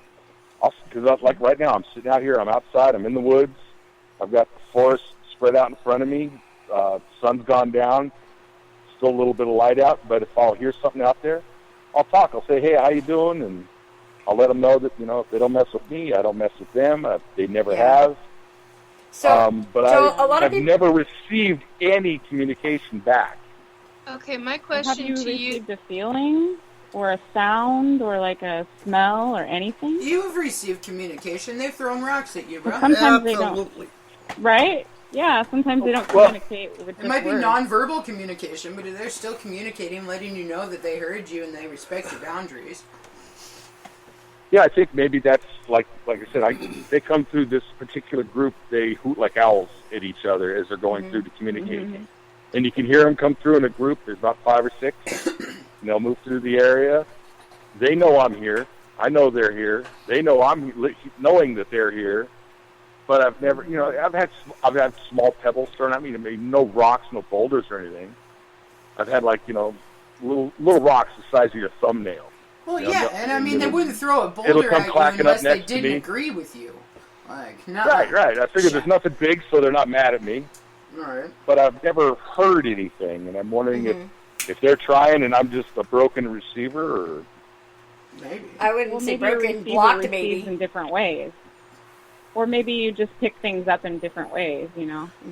Because I know sometimes when I first started to receive messages, it was in pictures. It wasn't ever in words. It was very, very clear in pictures. And then there's also certain entities, certain of my ancestors or different spirits that when they communicate with energy, with feeling. And, it just kind of depends on how I'm able to pick up the different message. And, Right. They will literally communicate to 2 different people in 2 different ways because, like maybe your experience of a clown is different than my experience of a clown. So if they brought up the message of a clown, it would mean nothing to me, or it would be, maybe scary or uncomfortable, as opposed to somebody else that would pick it up as a jolly thing, and then they would translate that as the message. So that's instead kind of like the people who have different learning styles. You have to figure out what kind of learning styles they have. Yeah, maybe they think of you as a more physical being than that, so they do physical shit. They're like, haha, check this out. I'm going to throw this at him and be like, hey, I'm here, bro. Yeah, they're like, he wants real proof. He wants You're more hearing than them, just so something in his head.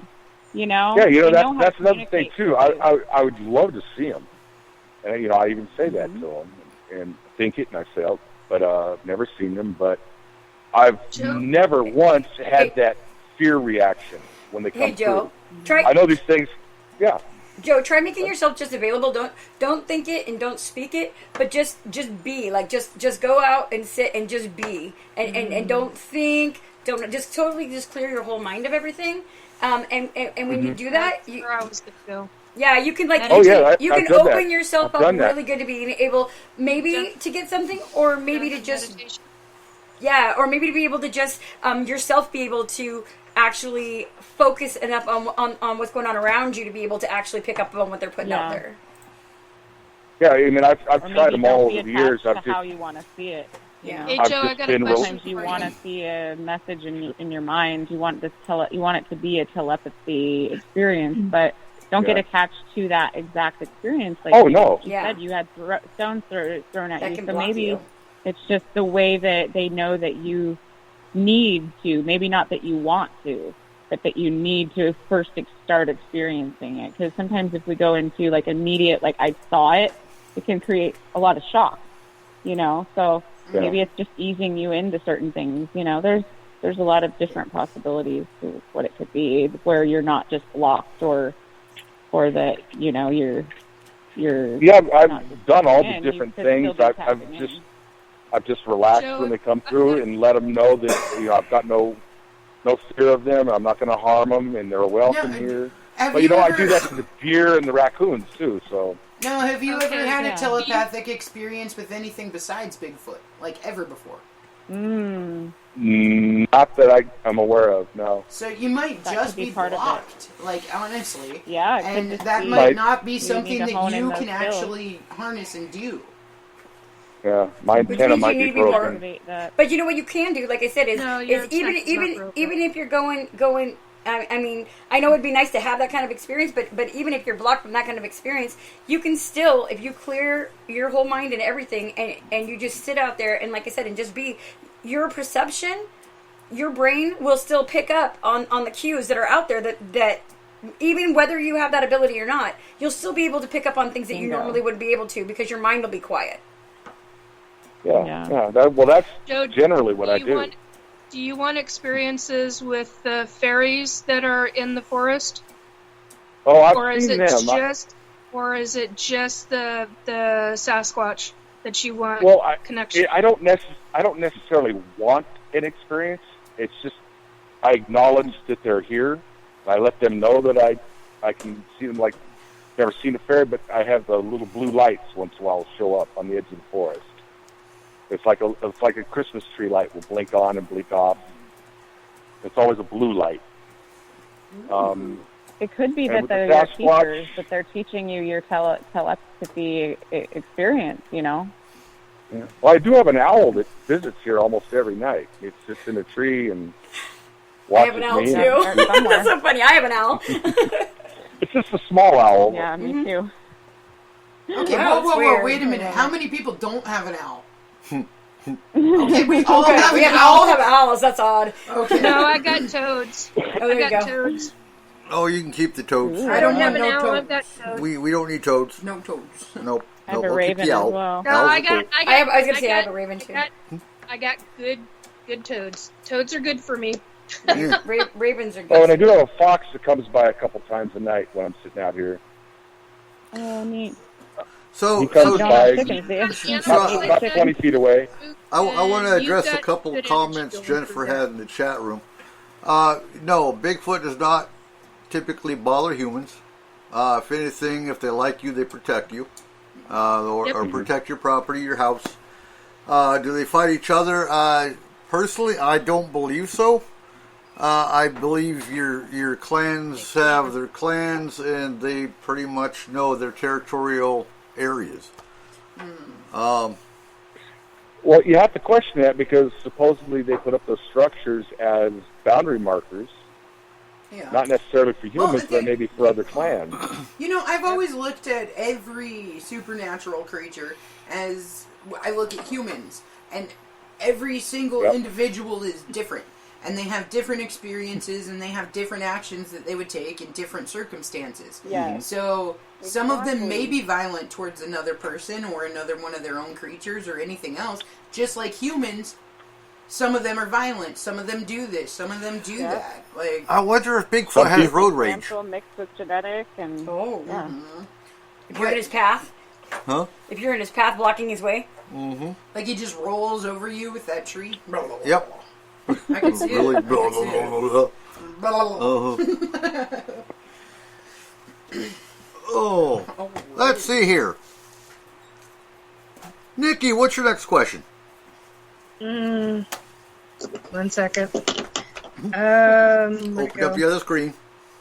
What? There we go. Okay, so in whatever field you're in, what is your favorite paranormal or geological area or cryptid location to go searching in? Such as, is it something you enjoy for Sasquatch? Is it ghost hunting, geology, seeking stones, crystals, etc.?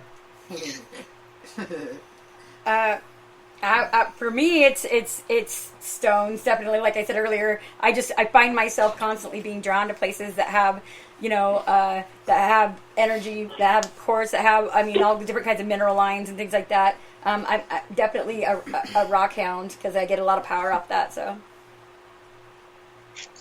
And no, Robert, Bigfoot road rage. That'd be like Kayla said, rolling the tree over you. Let's see. My area would be I'm involved in all areas of the paranormal, and my favorite Oh, places. what's your favorite? Huh? I don't. What's your favorite? I don't think I really have a favorite. Maybe the UFO side, and my favorite area is right here where we're at, because we have all aspects right here where we're at. Mine has Have you absolutely nothing to do with Earth. Okay. Oh, what? No, that does not shock me a damn bit.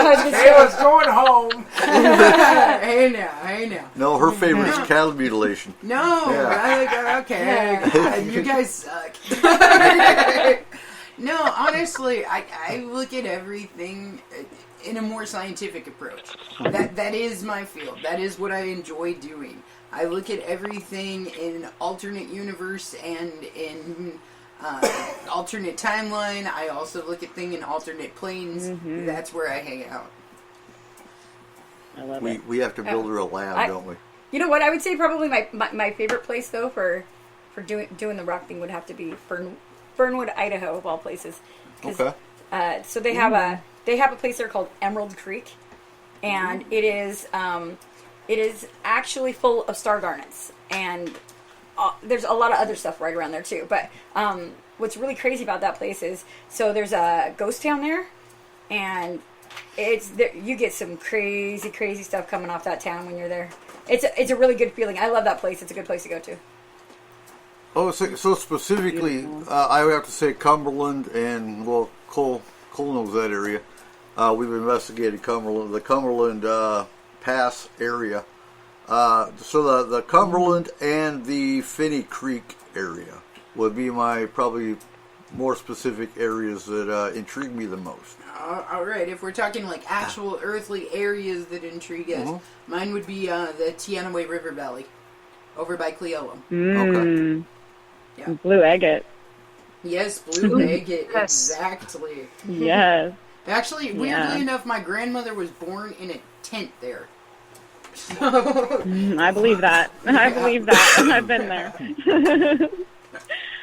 Yeah, I would say, I'm like you guys and have delved into all sides of paranormal. I really see myself as a bridge builder between ancient and new downloads, and also, like ancient civilizations, sacred spaces, between, spirit and science, and bringing, like, kind of merging it all together. And so some of the places I really, really enjoy visiting is sacred places, and, like you were talking about, different ley line convergences where they create these amazing magnetic amplifications and portals. And when one in particular that I've really loved in this lifetime that I've gone to is the Mount Shasta area in general, and then especially the headwaters and the Stewart Springs.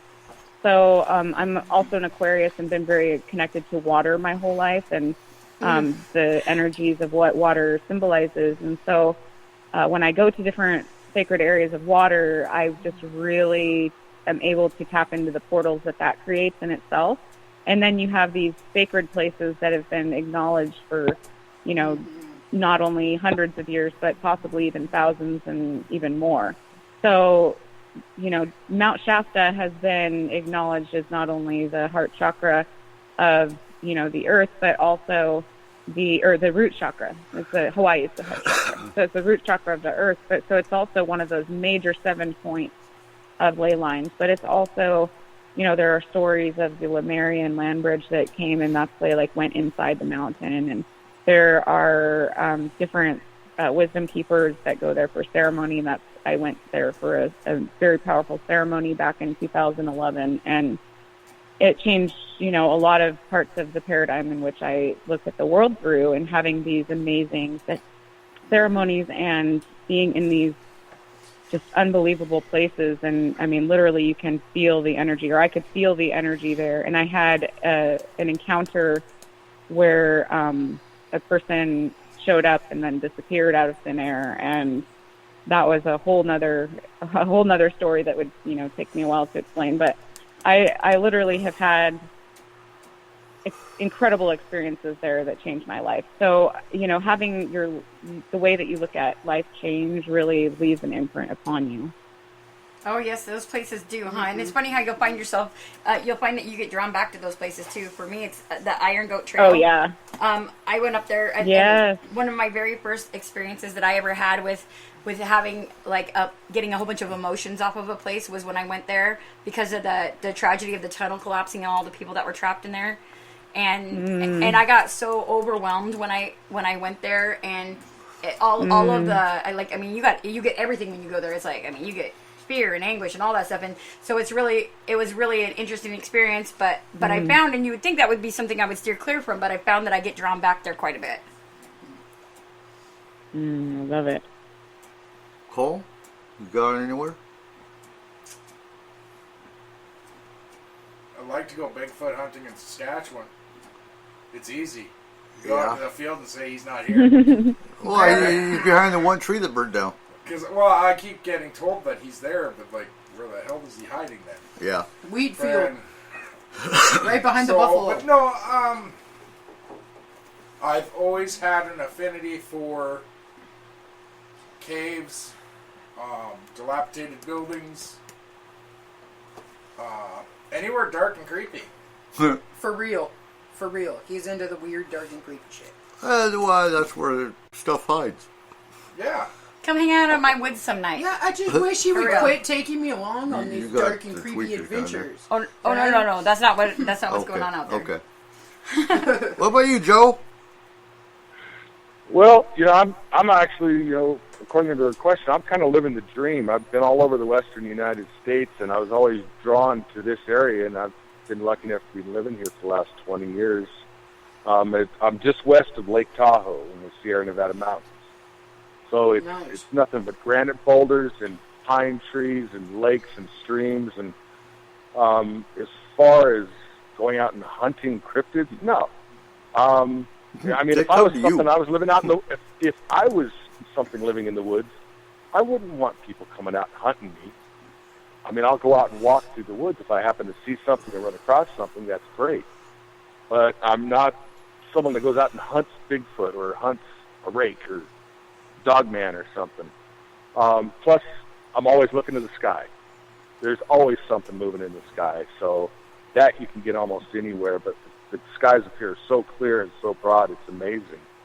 And as far as part of your question about the thing you like geological to hunt, I used to have I was working had a grant to work for the Peabody Museum at Yale University, and for 3 years I dug up dinosaur bones.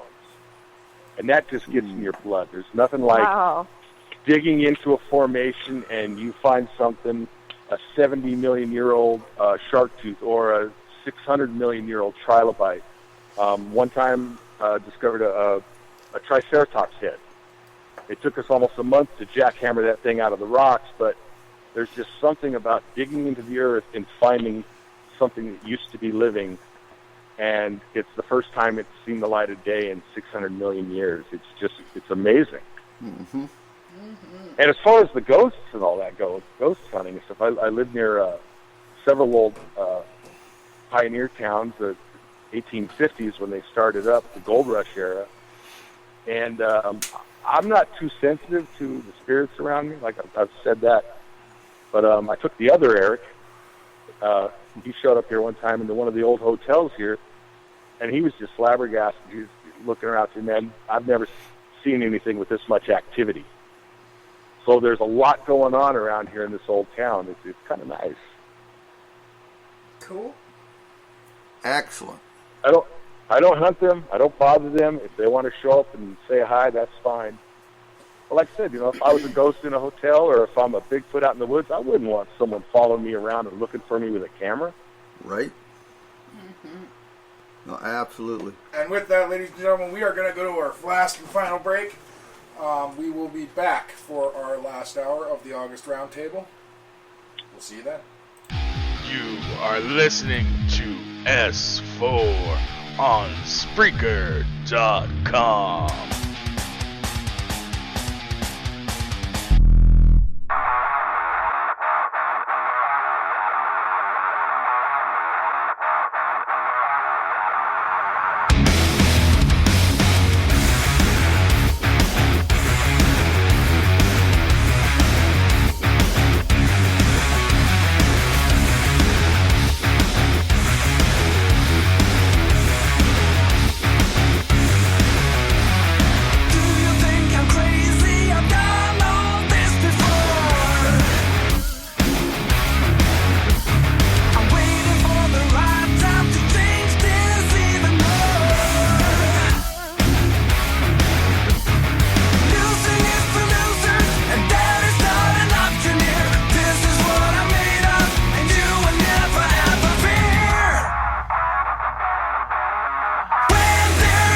And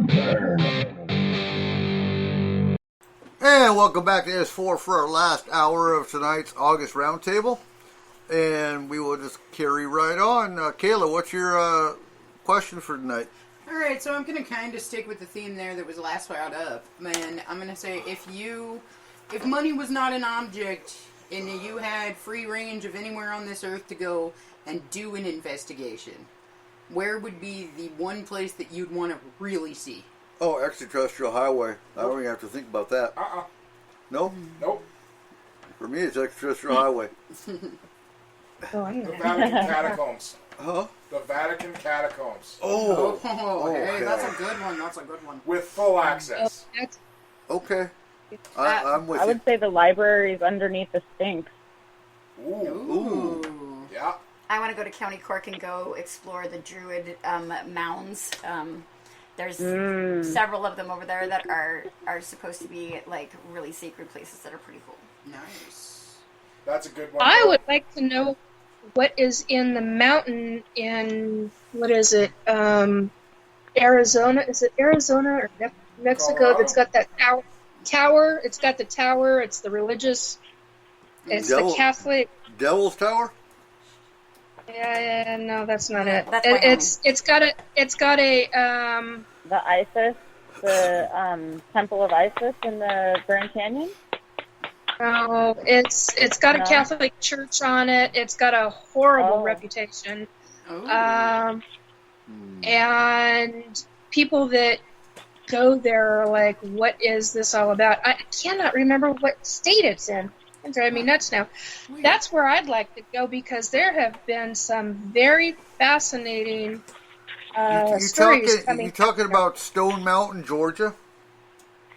No, it's arid. It's in like desert area. Huh. It's up on a mountain. God, it's gonna drive me nuts. talking Temple Robert, Mount? if you're still in chat, we've talked about it. Hopefully he can remember the name of it. Anyway, Our Lady of the Sierra Shrine. no, Okay. Shrine I'll of get Saint it. Joseph. Anyway, it's got quite a reputation, and I would like to go into the tunnels of that building because it goes down into a mountain. Let alone.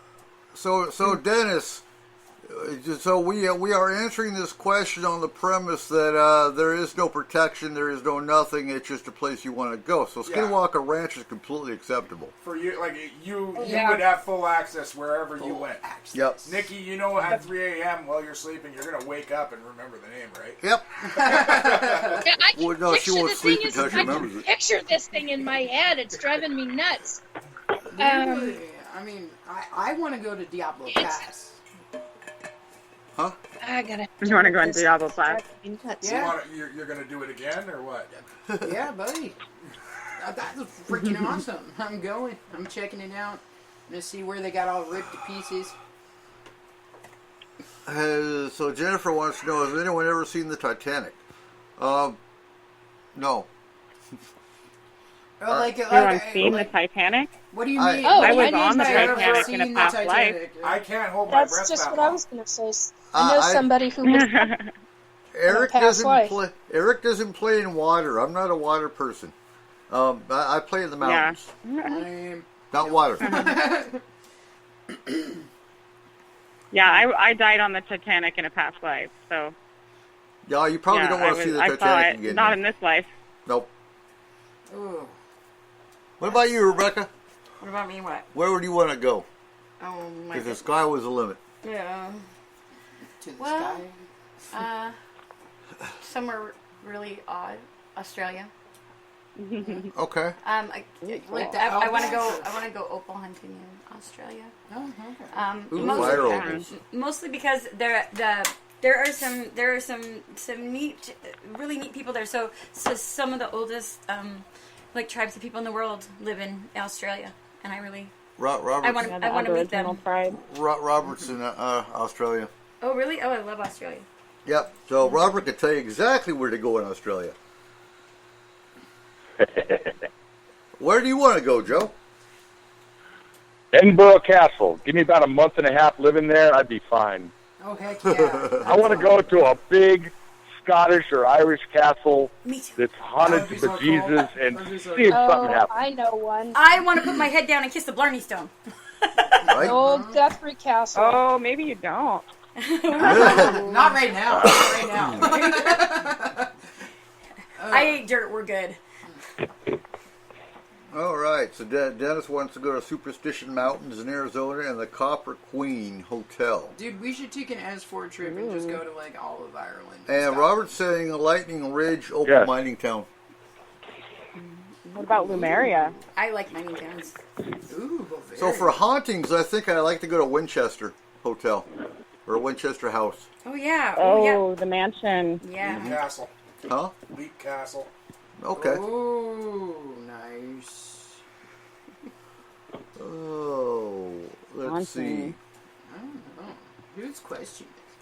Another good question. Rebecca, what's your next question? My next question would be, okay. So, is it possible for paranormal entities to protect the living? Absolutely. Yes. And I would say, Yes. actually, let me take that back. Yeah. Is it possible for specifically, like, spirit type entities to do that? Yes. Yes, Happens all the absolutely. time. I think so. I believe so. Happens Yep, all I the time. have several. I have several guardian spirits. I had a staff sergeant in Germany that actually had a haunted house, and I think he was from Oklahoma. And when he first discovered it, he tried moving the furniture, and it got really pissed off. And then he made an arrangement with it. He would keep everything because this ghost or this spirit actually was from that house, and so he made an arrangement with it. You protect the house. I won't touch a thing in the house. So he's in Germany, and nobody ever touched his house. Because it scared the living hell out of anyone that even thought about breaking in. And you hear cases of family members will come back, and that would be a case where you smell like your grandma wore rose, or Your cigar, you smell your Yeah. grandpa's cigar. I can smell my it's pipe tobacco. I smell my Yep. grandpa's pipe tobacco all the Yep. time. And those are Yeah, many my dad comes with tobacco to my mom. Yeah. Those are many cases where your family members will come back, and yes, they are protecting you. Okay, because I was wondering, because I had an experience where I had like the same time every day where the door to my daughter's room kept slamming shut, and we actually had the Boise Paranormal Society came in. They spent 2 days at our house trying to figure it out and trying to debunk it to see if it was obviously something like physically with the door, and they couldn't figure it out.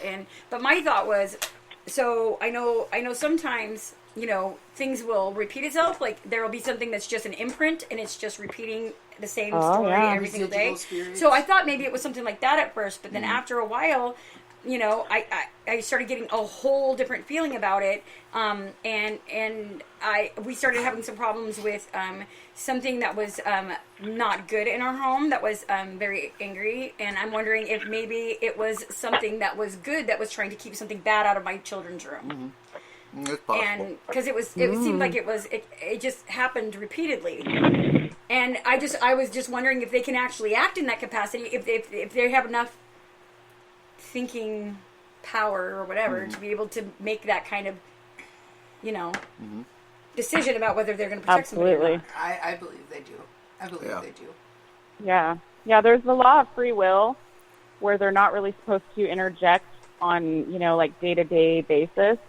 But when something is threatening your major outcomes of your timelines, they're allowed to interject, they're allowed to go in there and be a protection force, and often, they will use things like slamming doors or lights or different distractions or things like that. So yeah, absolutely. I count it as kind of like the mama bear spirit. Okay. So somebody's coming back and they're like, "Oh hell no, you ain't doing this to my family," Right?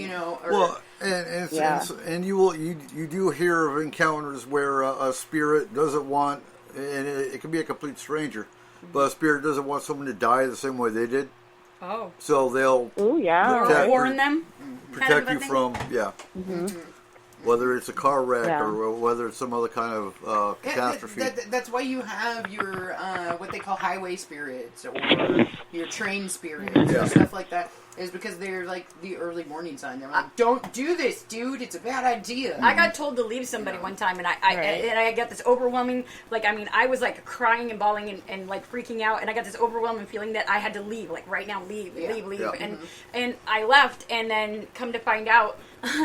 2 days later, the guy actually was busted and put back into prison because apparently he'd been in prison for 27 years for raping 3 women, and I didn't have any idea about it. Yeah. And so they protected me. Whatever did that protected me. Huge believer in the I was fact protected that if as well, you get like, a bad like feeling, dude, you totally listen to it. You 100% listen to that. And you don't even care. Okay. Like, at that point, okay, nope, we're out. You do whatever you need to do. I think that gut feeling you get is maybe not telepathy per se, but it is in some cases a spirit that is pushing pushing that message on you. Yeah. Not only that, you have ancient family. You have what is known as ancient family. They can be hundreds and hundreds of generations back, and they will protect you. They will find a way to do it. And if they don't, they'll get one of the angels to do it. Guardian angels that came through. I was attacked when I was in middle school by a serial rapist in the woods when I was walking home from school, from middle school. And he was actually known and wanted by the police. And my incidents actually put him in prison for like 7 life sentences. And I'm very thankful I wasn't raped. And I do believe that I was under very serious protection at the moment. And I was told by my great-grandmother, I heard her voice very clearly, I smelled the roses, and I know that she was one of the guardian angels that were there. And, there was so many things that came together in that moment. There was people that saw him snatch me, and then he saw them, and then he dropped me and ran. And there was another man that was an old man that was looking out of his window that was just happened to see the guy pop his trunk and run into the woods. He had a plan, and he went, that was really weird. And so he looked at the license plate, went to write it down. By the time he got back to the window from writing it down, the car was gone, and he said, oh my gosh, so he made a police report. And that police report made them figure out who it was because he had the license plate. And, it all came together in this miraculous moment. And I know for a fact that there was guides and angels and guardians that were my ancestors, and specifically my great-grandma who had passed away several years before, who I was very, very close to. Yeah, so, I wrote about it in my book if you guys want the full lowdown. Yeah. But, I've healed from that. And you said this is another thing I want to just mention really quick. You spoke about the Sasquatches telling you that they remembered you. So in my book, I talk about the trees told me that they remembered me, that were there when I went to go have a healing session with that space that it all happened in. I went back after 10 years or 20 years or however long it was, 15, I think, and he, all the energy I was able to shift and heal and transform in the trees told me, I remember you. We were always wondering what happened, and we were, thank you for coming back. And it was just this really healing experience. So, I love that you said that, because that was a beautiful affirmation to what I experienced. And I've had trees do that too, plants, Yeah. It's a big deal when they do that, to acknowledge somebody like that. It is people do not I am so glad that you said that, because, people don't typically get how big of a deal that is, because it's huge. It's really huge. I'm glad you had that experience. Yeah. And Harmony, what is your next question? Yeah.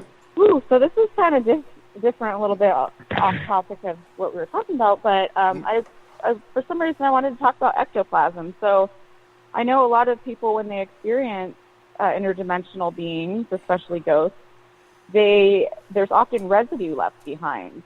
And many people call this, ectoplasm. And I personally have not experienced ectoplasm in any way, but I would love to hear what you guys think ectoplasm is, and maybe if you've had any experiences, give us a share. Okay. I've dealt with hierarchy beings. I've dealt with spirits. I've dealt with true demons. I've dealt with hierarchy royalty. And in all of the experiences, there are things that in those experiences I have literally felt the goo, I don't know what else to call it, but the goo of when I'm pulling out a evil spirit from another being. There is a goo that is on your hands. You may not feel it physically, but you feel it metaphorically. I don't know how else to explain it. And that you flick off. And sometimes you can't flick it off because it's like it adheres to your physical body, and there is plasmatic residue. Yeah, there's a way to go about getting rid of it. I've never considered it what you called it, but yeah, there's different things whether you're in astral form or whether you're in your highest self doesn't typically feel it. But when you're in astral or you're in a different form other than astral and other than your highest self, when you're in a battle and you can actually feel these kinds of things. I've removed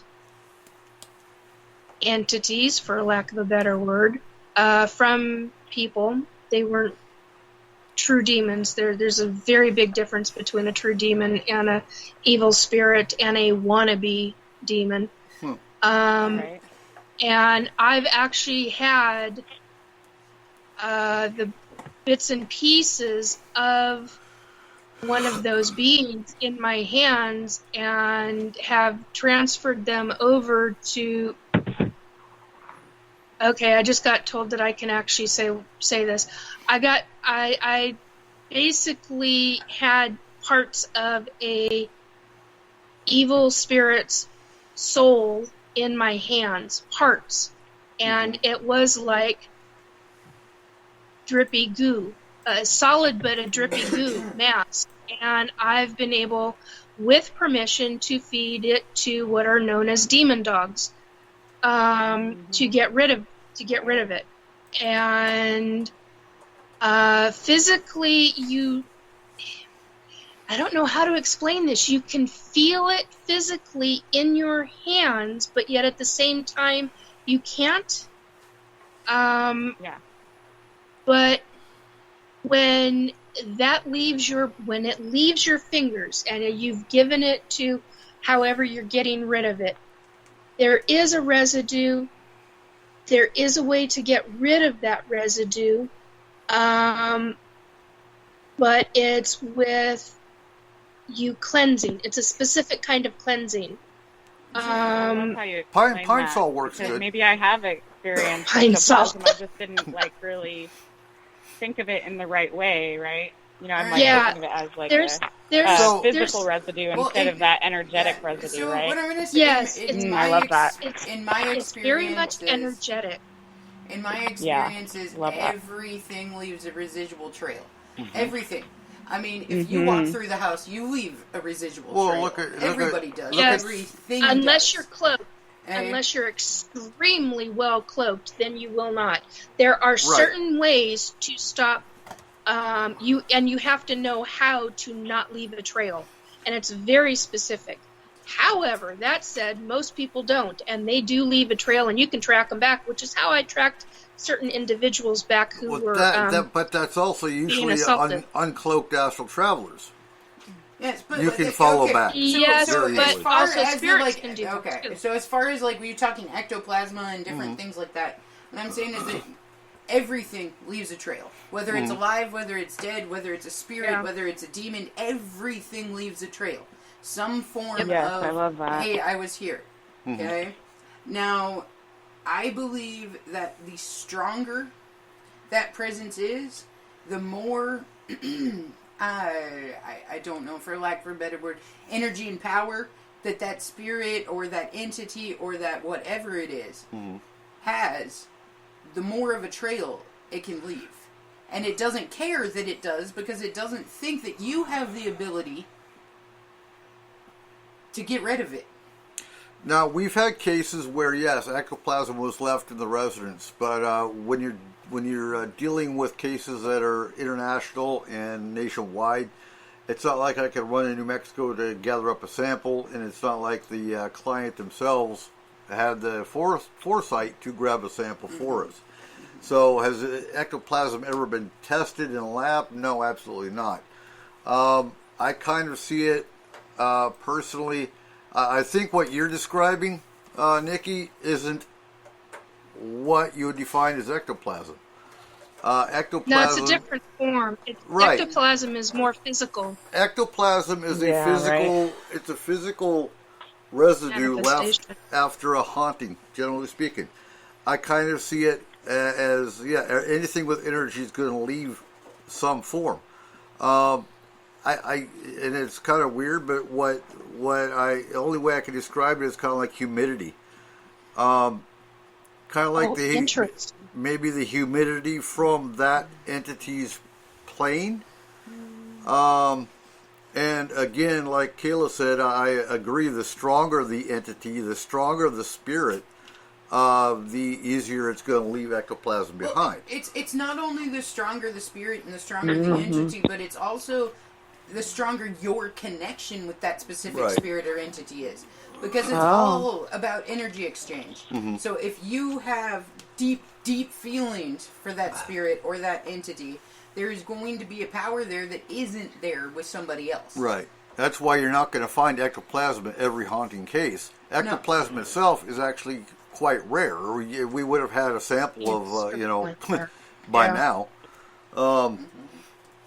So, yeah, that's kind of my definition of what ectoplasm is in a nutshell. Is essentially an energy humidity left behind from a very strong haunting case. Skywatcher, what are the smoky, misty entities called? Shadow people. Yeah. Or the children of the smoke. They're two totally separate things. No, like... Oh, like black-eyed children, but misty black-eyed, yeah. Not really. More like a gin baby. Again, I think that can be taken in a few different ways. Smoky, misty entities, yes, they can be called shadow people. Yeah. They can that's almost what apparitions are. Anything hanging out in this house tonight would be a smoky entity. Just saying. Yeah. And if you see smoke right now, then call 911 because it's probably a fire. Don't do it. No. But apparitions can actually kind of be seen as smoky, misty entities as well. Well, I think it depends on what you're defining as smoky. Oh, he says like a puff of smoke. Puff of smoke. Ooh, okay, so I've seen stuff like that where it's just like a smoke goes it'll start small and then the smoke will get bigger and bigger into something. Yeah, and it makes apparition and then moves. So. It would be an apparition, is what I would think. I mean, it's not a full-bodied apparition, obviously. I mean, no, it's not, but it's close. And it hasn't formed yet because I've seen all of that. So it reminds what he describes reminds me of an apparition. Right. And to me, so Robert says Will-o'-the-Wisp. I see Will-o'-the-Wisp more as a fae. That's part of what the fae are. It's part of the Fae realm. Right. Baby gin. Okay, let's Baby see here. Yeah, you want to be careful because I know the Gin King. Nikki! I do. really He don't actually spends a lot of time at the bar He's a here. sweetheart. I really don't want to play deal around. with him tonight. Oh. Nikki, what's your last question for tonight? I really didn't have one, but something popped into my head when we were talking about crystals. Atlantean crystals. Does anybody have memories of Atlantis, of their past life during Atlantis? Nope. Does anybody on the panel? Yeah, I don't know if it was a warrior Atlantis or princess, Lemuria. Nope. But I Okay, will Definitely say, You were have saying ancient Lemuria? memories. I will Okay. say, I don't know if it was. Go ahead. So my question I will say Atlantis went up, it didn't go down. Yeah, a few people I know say that. My next question revolves around Joe. What I know about the Atlantean crystals. So my question to you is, how big does a crystal have to be in order for it to resonate at a frequency that human ears cannot hear? If that All makes sense. crystals resonate. Every single one of absolutely. them. That's why you have quartz crystals in watches. But what I'm And talking those about, are very small, but Computer chip. gigantic ones. Yeah. We're talking like boulder size. So, Okay, like the caves in Mexico. yeah, that's what I was immediately thinking of. Those, I think Right. they're It depends on selenite the crystals. human, I think. Yeah, the crystal You know, caves. is it a human There's- that is more able to tap into those things, or is it, a human that doesn't normally tap into the frequency? Because again, it's like that radio station thing where you have to dial in to be a receiver. Yeah, exactly. Like, I'm not a receiver at all, but I know Join the there's club, several Joe. people here on the panel that they receive just about everything that's going on out there. You're a I think it giver, depends on the Joe. individual. But I want to say, Joe, people that Yep. are completely closed off and psychic as a rock are closed off for a purpose. Some Yeah, there's a people are reason. not. Some people are not meant to leave their body, or not meant to leave their mind. There's a reason for that. Oh, I've left my body a couple times. Have you? the other thing to remember, Spontaneous traveling, yeah. Pop right up out of my body. I'm 60, 70 foot up in the air. I can look around and see everything, and then wham, I'm back down in my body. That's astral. traveling. And I wouldn't say closed off to everything either, because there's a lot of things. If something weird is happening, I notice it.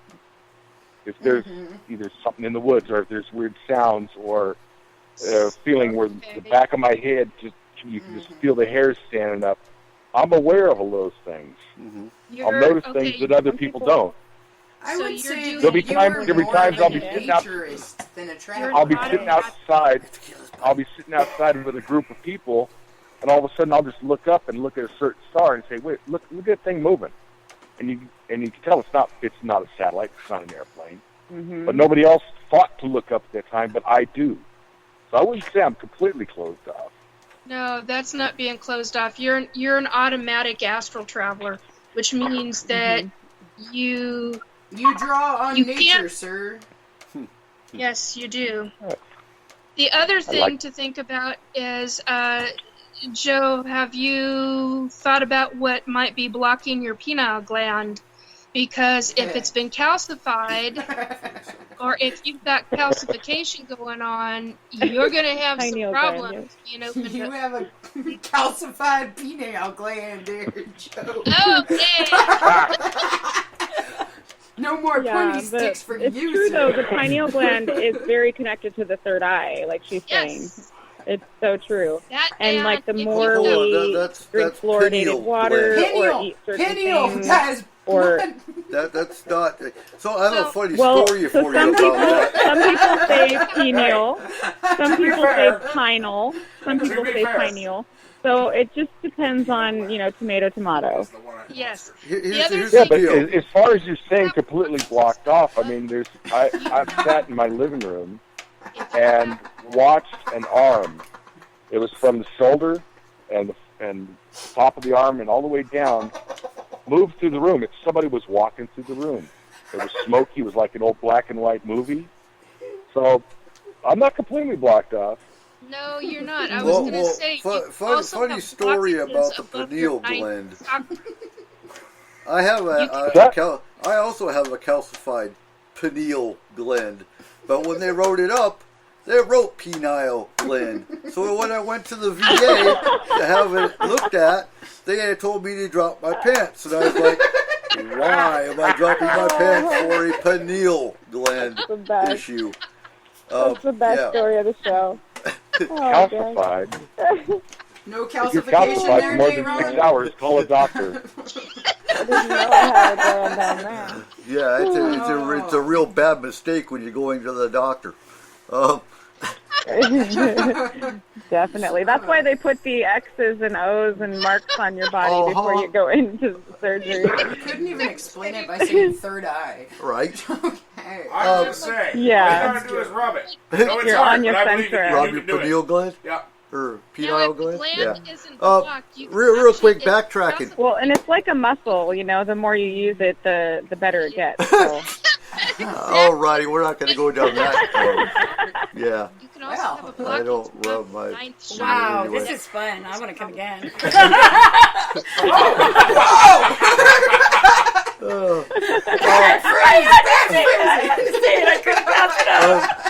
So Star Watcher wanted to know what Fae were, and so we're backtracking real quick. They are the fairy folk. They don't have a penile gland. No, they don't. They got a couple of them. So Fae is an umbrella. Fairies are a part of the Fae.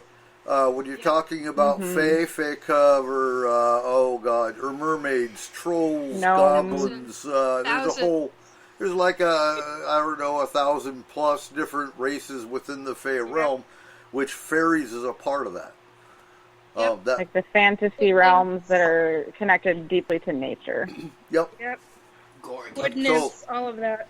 So that's what Fae are. They do cause paranormal issues. Many teams do not look at Fae as an issue.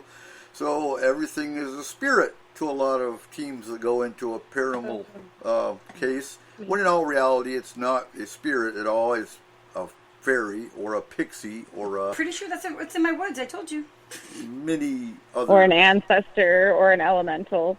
Absolutely. Ancient races. That's what Fae are. Yep. Yes. They are, and they're wonderful. Well, for me, they're wonderful. I mean, I talk with... Matter of fact, we just I helped a friend. She's on a mountain, and she was asking me, this is what I want to do. And I'm like, I think that's great. Let's find out more information. Matter of fact, I had gotten sick for a couple of days, and they came to me and said, hey, don't forget about the fairies. And I'm like, yes, dears. And the following day, I contacted her, and I said, okay, this is what I'm getting told.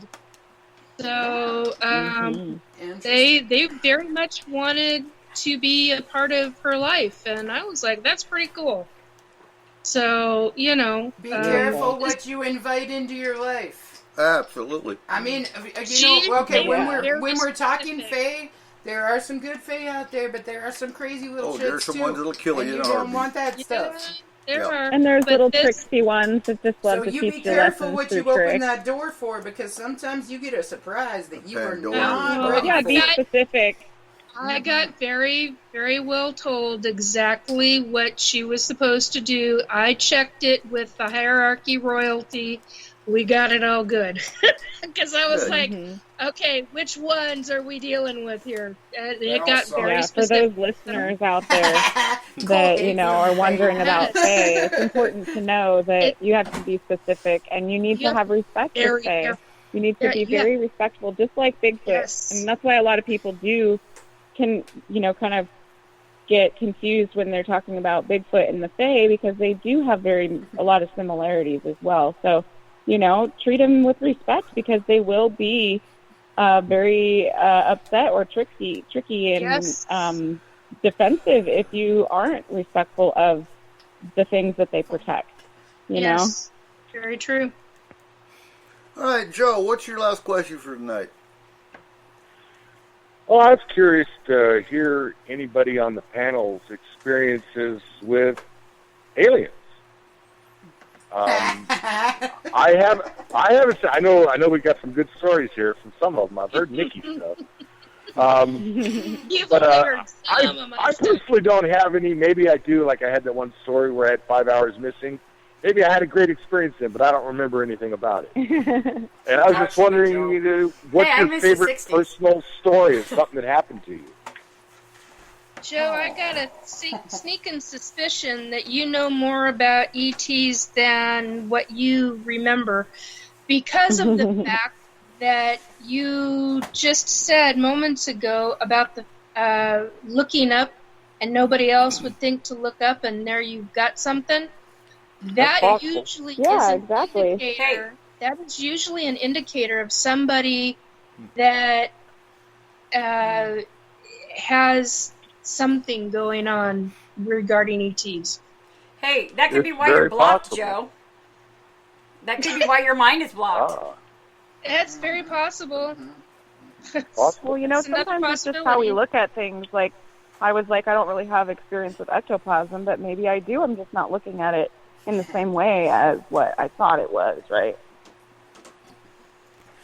Yeah, it's a form of energy. So Anybody else with I stuff? was in Bad Windsheim, Germany, when I had 2 of my UFO sightings, and we were in the little guest house, the little pub downstairs from our apartment, and we were talking about UFOs. So I was the UFO investigator way back then, and my commander hated me because he thought all UFO investigators were crazy, but on his way home, we had a German friend, and he went missing for like months. And we finally saw him like a few months later, and he's like, dude, I don't drink anymore. I'm like, huh? He goes, I was walking home from the last time we talked, and this big marshmallow-looking alien thing was coming towards me. It's like I kind of that's the Michelin Man. Yeah, it's the Michelin Man alien. But yeah, he swears up and down he saw a UFO, and the Michelin Man alien came and talked to him, and he stopped drinking that night. So that's one. I'm not going to go into my stories because I've talked about them on the show over and over and over again. But yeah, I've encountered the reptilians 2 different times. And had more alien encounters, I think, than I care to admit. I've never been taken, I've never been abducted. I know that for a fact. They won't take me. But yeah, You are not the chosen one. nope, absolutely not. I gotta say, I have absolutely no encounters with aliens ever. I have had no encounters with Nope. aliens, but I do Nope. believe I have seen something that I could not explain that was in the sky, and it was very unexplainable. And trust me, because I tried to debunk the hell out of that stuff. I had, binoculars. I was checking everything, checking all the sites to see what was supposed to be in the air and what wasn't, and couldn't figure it out. But no actual physical experience with them. Okay, I'm totally Well, I've lying. had. Go ahead. Me and aliens have an understanding, and we stick to that understanding, and they leave me fact that you alone. are one? I leave them alone. We're good. We're homies. What? I've had Family, not home. all sorts Family, of experiences over the familia. years. Have you? What kind? Well, the very first time was when I was young, and I grew up on Whidbey Island, where it was really dark. There's no street lights, no stoplights. Everything gets really dark at night. It's a lot like Darrington. And so there were, I was looking out at the sky, and, you know, like the more you look at the sky, the further you can see when it's a new moon and there's no light in the sky, and you can just see stars and stars and stars for as far as you can see. And the longer you look, the more you can see. And as I was looking deeper into the night sky, I started to see movement. And it would, you know, these stars that I thought was stars at first would, you know, move, and then they would, you know, move a totally different direction. And then they would, you know, move that way for a while, and then all of a sudden they'd zigzag or do a loop or something where I knew it wasn't just a normal planetary path, and I knew it wasn't just like an airplane or anything like that, because it was so far out in the atmosphere. And that was like, you know, the first kind of experiences that I had where I started to realize, you know, that this planet is probably not the only one that harbors life like us, and that, you know, there's probably much more out there, and there's probably people traveling and, you know, and all that kind of stuff. So that was back in the 80s. And then I had an experience when I was out in Index where I saw, it was very, very similar, and I was able to see much more. And then this one that a friend of mine, it was weird because, like, there were several of us, but only 3 of us saw it, and the other people didn't see it. And I think that that has to do with frequency. But the fact that other people saw it was, you know, definitely affirming to me. So this one, and it came much down closer up over, like, this one mountain. And it wasn't Mount Index, but I don't know which mountain it is. But it came, like, kind of down closer, and then it shot off really fast. And, you know, we were all like, whoa. And then our friends were like, what? And we're like, you didn't see that? You were looking in the same way. How can you not see this? And that's when I started to realize that there was much more to just an experience, and that some people could have these experiences and some people might not, and even in standing in the same place. And that's where I started to realize it was about frequency and much more. And then I've been in the presence of people that believe they are Arcturian or believe they were Lyran, and absolutely 100% have a different energy about them. And so many people believe that, you know, extraterrestrials are among us, and they may look human or have shape-shifting abilities. It's hard to know if that was just, you know, somebody that had mental issues, or if they actually were, you know. And, you know, so different aspects of different encounters over my life, throughout my life, you know. And my husband, he actually saw different starships in Everett that were, like, hovering over the town, and he was, you know, like, Harmony, come out. And by the time I came out, I didn't see anything. So, you know, there was, I don't know if it's the frequency I was in, or if, you know, why, you know, I didn't see it and he did, and there, you know, it was obviously something to it, because, you know when you see something that isn't normal flight craft, especially when you study the sky, especially when you look at different patterns throughout, you know, nature, and something is different. That's kind of what the ancients did. Absolutely. So we are coming down to the close to the end of the show. So Rebecca, tell us about Mad Hatter Metalworks, and where can people find your business? Yeah. Well, we'll be opening up this weekend. Will be our opening. Our grand opening is going to be for about 2 more weeks, though. And then you can find us on Facebook at Mad Hatter Metalworks. And what kind of stuff do you make? So everything in there is like steampunk, Victorian. We just have a lot of kind of sci-fi stuff. I mean, we've got dragons, we've got fantasy knives, we've got a lot of gems, minerals, things like that. We carry a lot of different stuff. We try to support a lot of different genres up here, since there is a lack of that in the area. So we also have classes. We have a lot of different kinds of art classes, metal art classes, painting, music. We have piano lessons, guitar lessons, things like that. And for our international listeners, you can take requests, make it, and ship it to them, correct? I certainly can. Okay. So and I do a lot of we do a lot of commissions. So we have some artwork, obviously, that's on site. We have approximately 15 different artists that are in there.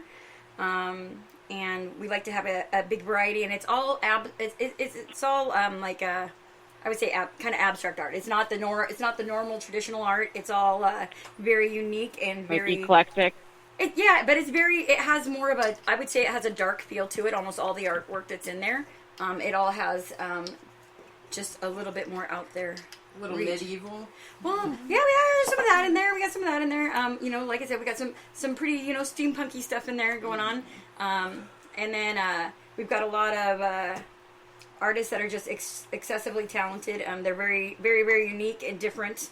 I don't believe in having everybody, painting all the same bridges and taking pictures of all the same things. So we got photographers that are very unique in the types of pictures they take.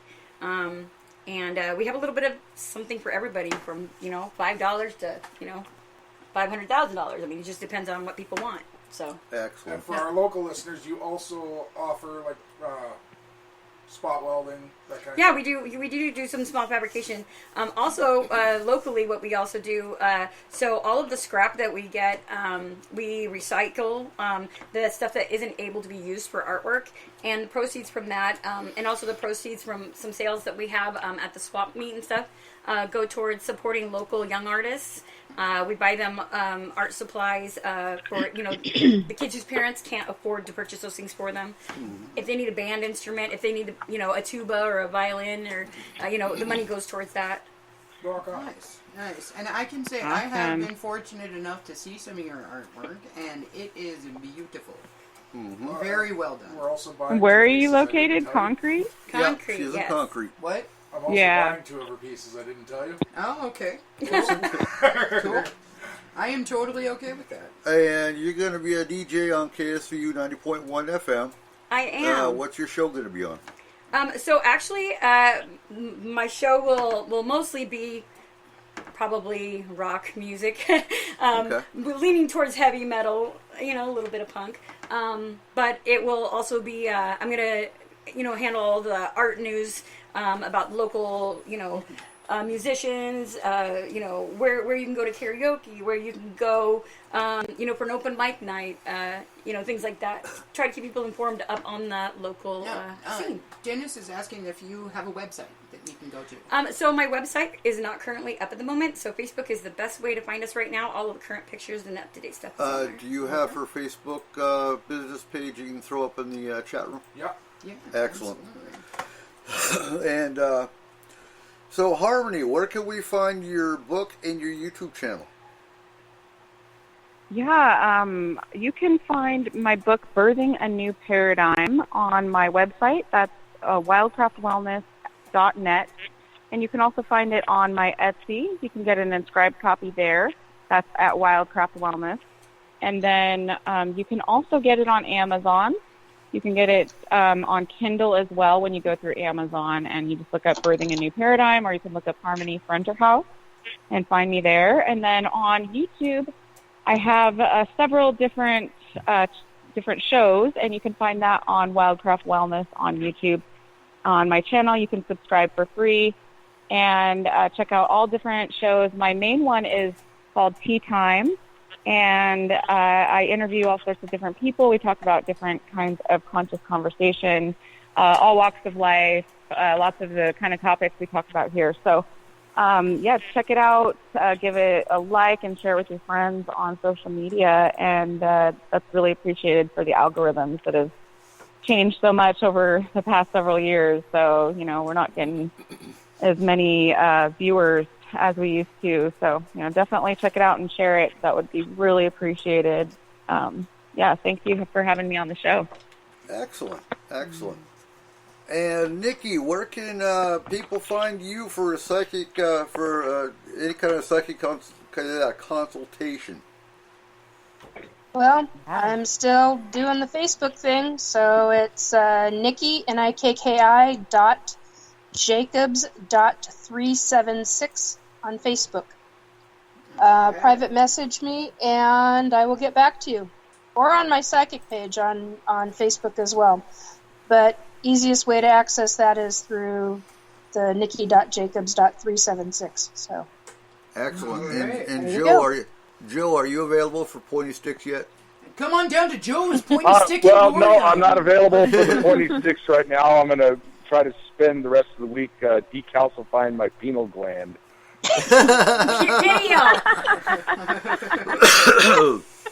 Oh, no. Watch out, don't go to the doctor. All right, and we will be at the Skagit County Fair the 11th to the 14th here in Mount Vernon, Washington. Stop on by and say hi. From 10 to 10 p.m. What? 10 to 10. 10 a.m. to 10 p.m. Starts at 10? Yep. Yeah, buddy. Didn't it used to start early? This year We is get going to there be early. awesome. Huh? This year is going to be awesome for anyone visiting the fair. Normally, the people who bring the carnival, they usually have about 10 to 12 rides at the most. Due to the fact that they had a year off for COVID, Right.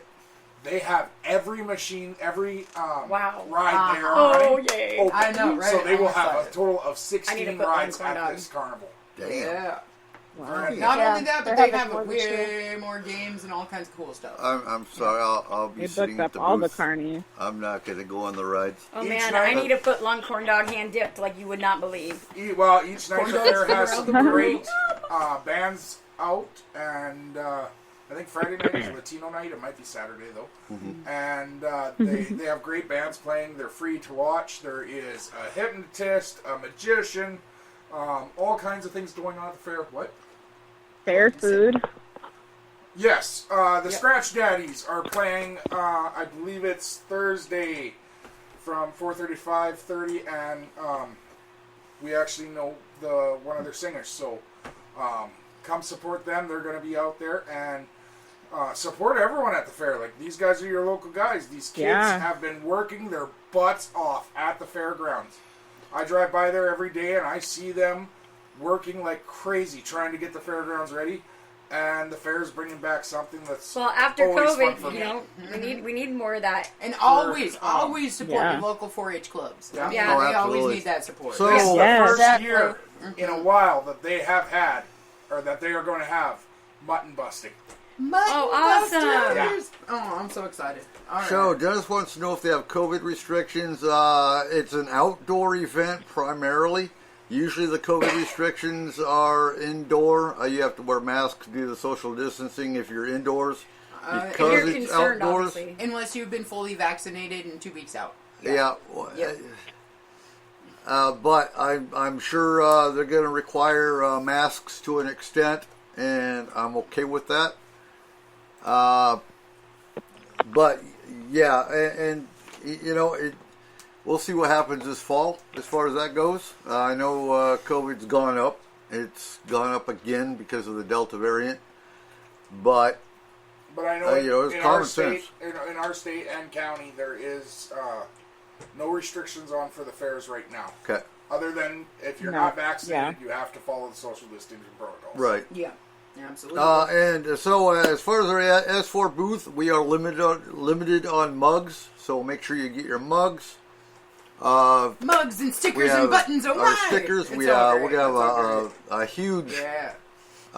array of buttons to buy, and let's see. So some of our last 2019 Paracon T-shirts will be available, and it's just gonna be a fun. You know, So last year we had all these different events that S4 was going to go to, and then COVID hit, and well, we couldn't go anywhere. So it'll be fun. We'll actually be able to go to our first event in a couple years now, followed by the Marblemount Sasquatch Conference. Yeah, we are making up for the lack of events happening. You know, people are desperate right now.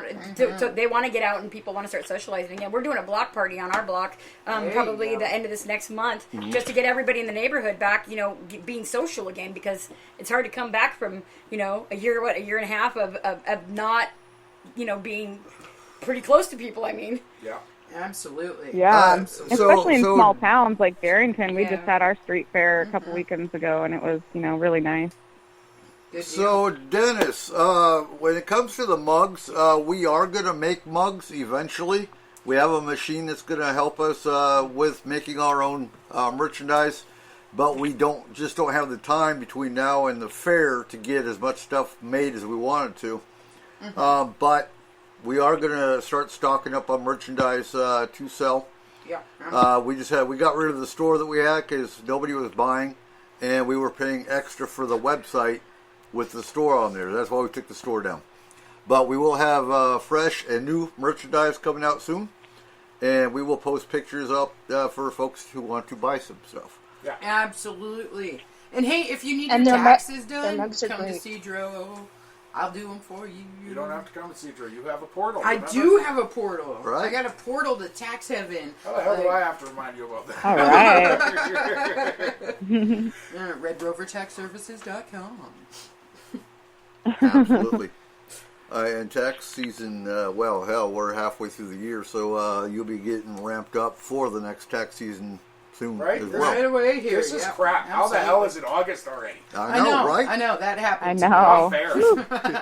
So what? Oh yeah, yesterday was my birthday. Yes. Oh, happy birthday! Wait.